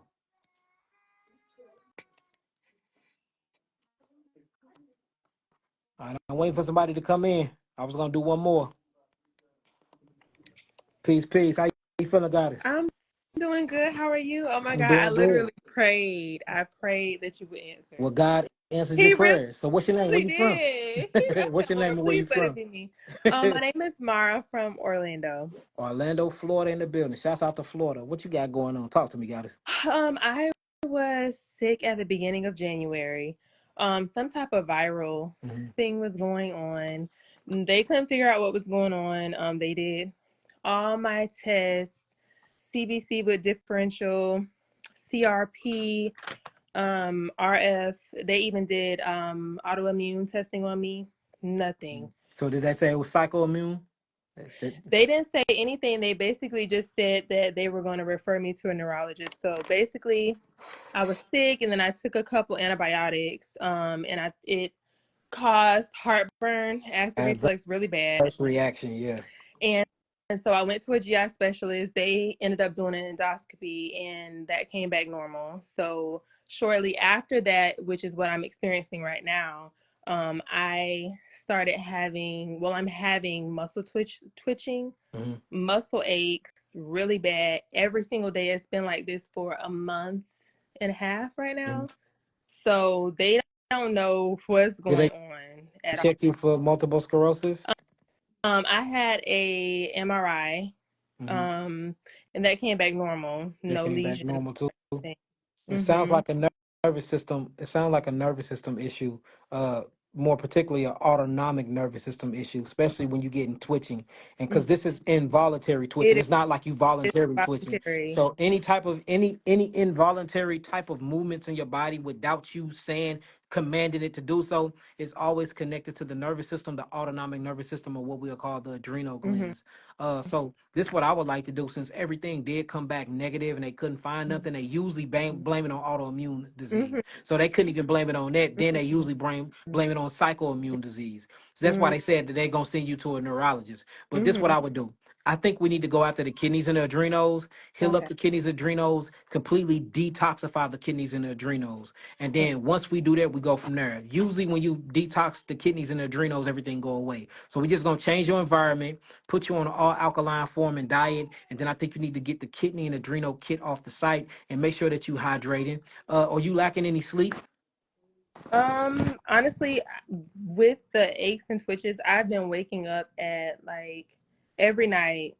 I can't go back to sleep because I'm so like worried about, going to the neurologist and like any type of ALS or anything like Yeah, that. I was just going to say that too. Yeah, so look, let's do this. Let's cleanse the autonomic nervous system. These are things that run on Mhm. autopilot. So the kidney and adrenal kit. How tall are you? How much do you weigh right now? I'm 5'7", 173. 173. All right, so we could put you on a good little diet. That's what I think. I think you need to do a 60% fruit and a 40% vegetable diet. Okay. Your diet need to consist of things that's high in anthocyanins and antioxidants. So these will be berries. These will be things like grapes, cherries, anything that really grow from a vine. Mhm. Your melons, any type of vine fruit is what you want to be high in. I'm not saying that you can't eat the other fruits, but make sure that you're eating your vine fruits a lot. You know what I'm saying? Berries, blueberries, blackberries, cherries, strawberries, even though that's a bush, not a vine, just strawberries. That way you're getting a lot of antioxidants and oxygens to the cells. Mangoes are going to be very good for you as well. Okay. And then you need to make sure you're getting a lot of electrolytes. So out of this 55 ounces of water intake that I'm telling you to do, I think that you should do at least 30 of that should be juice. Now, if it becomes too expensive, then of course you can just you can flip them. And you would do 30% water, and then the other 20 to 25 you'll do juice, and just ratio it out that way that you at least still getting juice inside of your system because you're going to need all of those electrolytes and all those metabolites that's in the juice to help you out. So 55 ounces of liquid intake a day, 60% fruit, 40% vegetables, and the kidney and adrenal kit to address those adrenals. And 9 times out of 10, once you correct the adrenals and you get the adrenals back online and they're not so stimulated, because right now they sound like they stimulated, which makes them go out of whack. Every day, all day. Even my stomach, like there is Yeah. just But cracking. it sounds like a stress, like that adverse reaction, and you Mhm. killing off those microbials, the microbiome that was in your gut Mhm. sent the stress signal. And it sounds like that your body is in a constant state of fight or flight, if you Mhm. ask me. That's what Mhm. it sounds like, that you're in a constant state of fight or flight. So the body is trying to get you to flee, but there's nothing to flee from. So you constantly getting those twitch reactions. It's the same thing when you start looking at Tourette's and things like that. I mean, Mhm. if you think about it, that is an actual twitch reaction too. Except sometimes it's with words, it's with blurts, and so I mean, it's most definitely neurological. But guess what runs the neurological functioning of the body? The autonomic nervous system, the adrenal glands. That's the first brain, which is the gut. You see what I'm Mhm. saying? The Right. second one will be the central nervous system, or what they call the brain. So Mhm. kidney and adrenal kit, and follow everything I just said. While you waiting on the kidney and adrenal kit to get to you, you need to go to your local herbal store and get you something called Go To Cola. You GUT GOTU Cola. okay? Another one is called Go To Cola. Hawthorne berry would be good as well. And you can do all teas out of this. And another one is called ginkgo berry. GINKGO. Let me spell it. I know I spelled that wrong. Ginkgo. I'm like, hold on. I'm sitting here like, okay, I'm just gonna Huh, try hold on. to. Let me Google that. I'm spelling that wrong as hell. All right, so it's GINKGO. Okay, you said the other one was Hawthorne. Yeah, Hawthorne berry. Okay. And you're gonna use these all as teas. Okay. So this, because I don't want to put you on anything that's going to help stimulate them more. We trying to calm it down. Right. So you need things like chamomile. Chamomile will calm down the actual nervous Chamomile. system. Blue verivane, not blue verivane, that excited. Another one, valerian root. Valerian root will calm down. You see what I'm saying? You Yeah, too stimulated. You're in a state of fight or flight. I Yeah, that's am. And antibiotics though. You didn't messed up the gut. They like, what the hell? They running for their life. That's exactly what's And happening. yeah, I gotta be honest. I have been stressed because I'm naturally healthy. Like I get this virus, and it was literally one thing after another, one thing after, and I was like, God, what is Yeah. happening? Like I've never had heartburn Yeah, you just outside gotta of bring, I have. but heart. Heartburn could it be, that's because heartburn come from a microbial called Helicobacter pylori. It could be that And they checked, they they check did a H pylori. You didn't have H pylori. no. You see what That's I'm why saying? I'm like, Lord, like, is this cancer? What is this? Nah, ain't no cancer. What's going on is your body is highly stressed, and you in a stage of fight or flight, and we gotta calm those adrenals down. Mm-hmm. Once we calm that endocrine system down, I bet you these symptoms will go away So quick. should I still like? Should I just hold off on the whole neuro So, doctor? so me personally, if it was Yaki, I like for sure things. I would go just Mhm. because. You got insurance, Yeah, yeah, so yeah, yeah, if your insurance gonna take care of it, you got a small copay. Why not? yeah. You see Right. what I'm saying? The whole, because Dr. Google, you can't listen. I stopped doing Yeah, that, but oh, Google will bullshit you every time. Google had you think you dying. listen, it pulls up the worst Yeah, first. yeah, that's So, what they do because they want to get them sales. yeah. So about the whole ALS, like, because I never really, I know MS. Like, I hear you talk about it all the time, Mm-hmm. um, but I don't know too much about like ALS. But I was told about it. I don't see it. Doesn't sound like No, that. it don't sound like it at all. Whenever you looking at MS, whenever you're looking at fibromyalgia and ALS, these are all the same neurological disease. They call it autoimmune neurological Okay. diseases. Usually you check the brain for lesions, you check the spinal cord for lesions and stuff like that. You said they checked you and it ain't none of that. I'm pretty sure. I'm telling you what it is.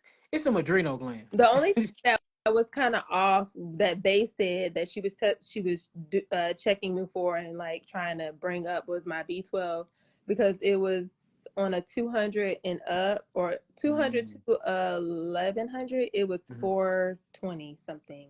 Man, that's super high. So they need to check. They should have checked your folate and your B6 They levels as well. they checked my folate, it was normal, so it was the scale was 200, the normal scale was 200 to 11. Yeah. Mine came back at 4, so she said it was low. So that mean yeah, and that mean that you're not breaking down proteins correctly either. Did they check your kidneys and your protein in your kidney, your creatine? Yeah, so the first time I went to the doctor, they checked my CK levels Okay. and it was slightly elevated, only one. Mm, I had muscle aches at first, and then a month later, they turned into spasms and twitching. Only elevated one time, then it went back hey, down. I bet you are magnesium deficient. They checked my Your magnesium. magnesium was regular too. Yes, What the I know. hell? This one of them. That's what I'm Yeah. glad. But So but you see, I'm going through all the stuff yeah, that I would check, and they doing so. Look, they doing the right thing. They going through all of this. So the last thing I can even think about is the kidneys and adrenals. It have to be the autonomic nervous system. That'll be the last thing. And if that don't work, you can come to my clinic, and I check you. If listen, that let's try the kidneys and adrenals, and if that don't work, you can come to St. Louis. I was sure gonna reach out to you for a consult. I know it's high, but I was gonna Because anyway. that's crazy. So yeah, let's do the kidney and adrenal kit and everything I said. Let's give that a month. If that don't work in 30 days, if you don't start seeing the twitching going away or the muscle spasms going away, most definitely you can come out. You can come out to the clinic here, and then we do all the testing here at our laboratory. Yeah, for sure. Hey, now I'm down. B, we finna go. Send me your email and your phone number, Okay. and I'm gonna pass it to Nabi. Because if it don't work, you can just come out here. It's just one of those cases where she been checked, everything is normal according to the CBC chart and the urinalysis and blood work, but she's still going through all the symptomologies. And then they send her off to a neurological doctor. You know what I'm saying, a neurologist. But it's like, She gonna send your she gonna send it to me, and I'm Yeah, gonna they send it to want you. me to neuro next if the vitamin stuff did not work. But I've been on the vitamin D 50,000. This week was my second week doing it because my PCP wanted me to try to bring the levels up, and she was going to check it in a month. And if that didn't work and the B12 didn't work, she So they said got you on vitamin D. yes, they have me on vitamin D, Do they 50,000. do they got you on vitamin C as well as ascorbic acid? Mm-mm. Yes. See, I wouldn't even did that. I wouldn't have put you on. I would have put you on ascorbic acid. Mm. Yeah, let's. Let's try to go after the Madrinos and see what we get with that with the diet. And then if that don't work, which that should take care of everything, but if it don't, then I'll bring you in here and we'll draw your blood. We'll get everything checked out ourselves, and then we'll go through the process of elimination. Because that's the only thing that they doing. They're doing Mhm. the process of That's elimination. all they've been doing for weeks. Yeah. So yeah, that's one of them weird phenomenons that yeah, I wanna work on that. See, this the type of stuff I'm into right here. Cause you got my mind like, what the hell? So let's do it. Let's All do right, so it. So you want shoot it? shoot You me want a DM right now. Shoot it now, cause it's gonna be 100. It's gonna be probably like 100 to 500 DMs by the time I get off this live. So shoot it now. That way it's in there. I sent you one in the past, but I'm gonna send it right now. Okay, perfect. All right. All right, peace, guys. Appreciate It's all good. I'm on my way, little man. Yo, I got to see them the time I got to get on that case because that's crazy. But I bet you it is her adrenals 9 times out of 10. But we gotta check those adrenals. I bet you it's her adrenals, and we need to do a metabolic pen on her as well. But I bet you it's the adrenals. Look, I'm out of here, y'all. Peace, love, light, and healing. Peace to the gods. Peace to the earth. I'll be live again Sunday. Sunday, I think I want to show y'all. I want to do a whole class on fasting and sleeping and autophagy. So I think that's what we're gonna talk about Sunday. So most high willing, I'll be live Sunday. Peace, love, light, and healing. Peace to the gods. Peace to the earth. I love all of y'all. Write down everything I said. Remember, you know, a lot of us. There's a very very select few of us that's at the forefront of new thought, of new thinking. And I am one of those. So even though the things I say sound crazy and sound taboo, all I ask is that if it's people that disagree with me and if there's books that disagree with me, try what I'm saying. Just try it. You know, do the clinicals, get out there in the field and apply this knowledge and information yourself, and you will see a big difference. You'll see a big difference. I've only been wrong a few times in my life, and those few times I've came on this platform and said I was wrong and apologized to the people.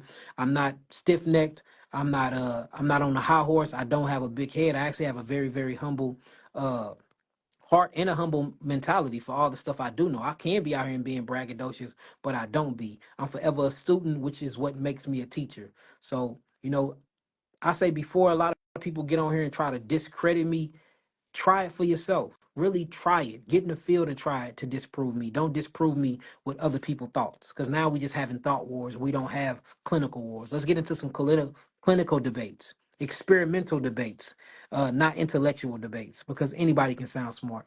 So peace, love, light, and healing. Peace to the guys. Peace to the earth. I love y'all. Dr. Yaki or Yakai Rafa Elohim back at you.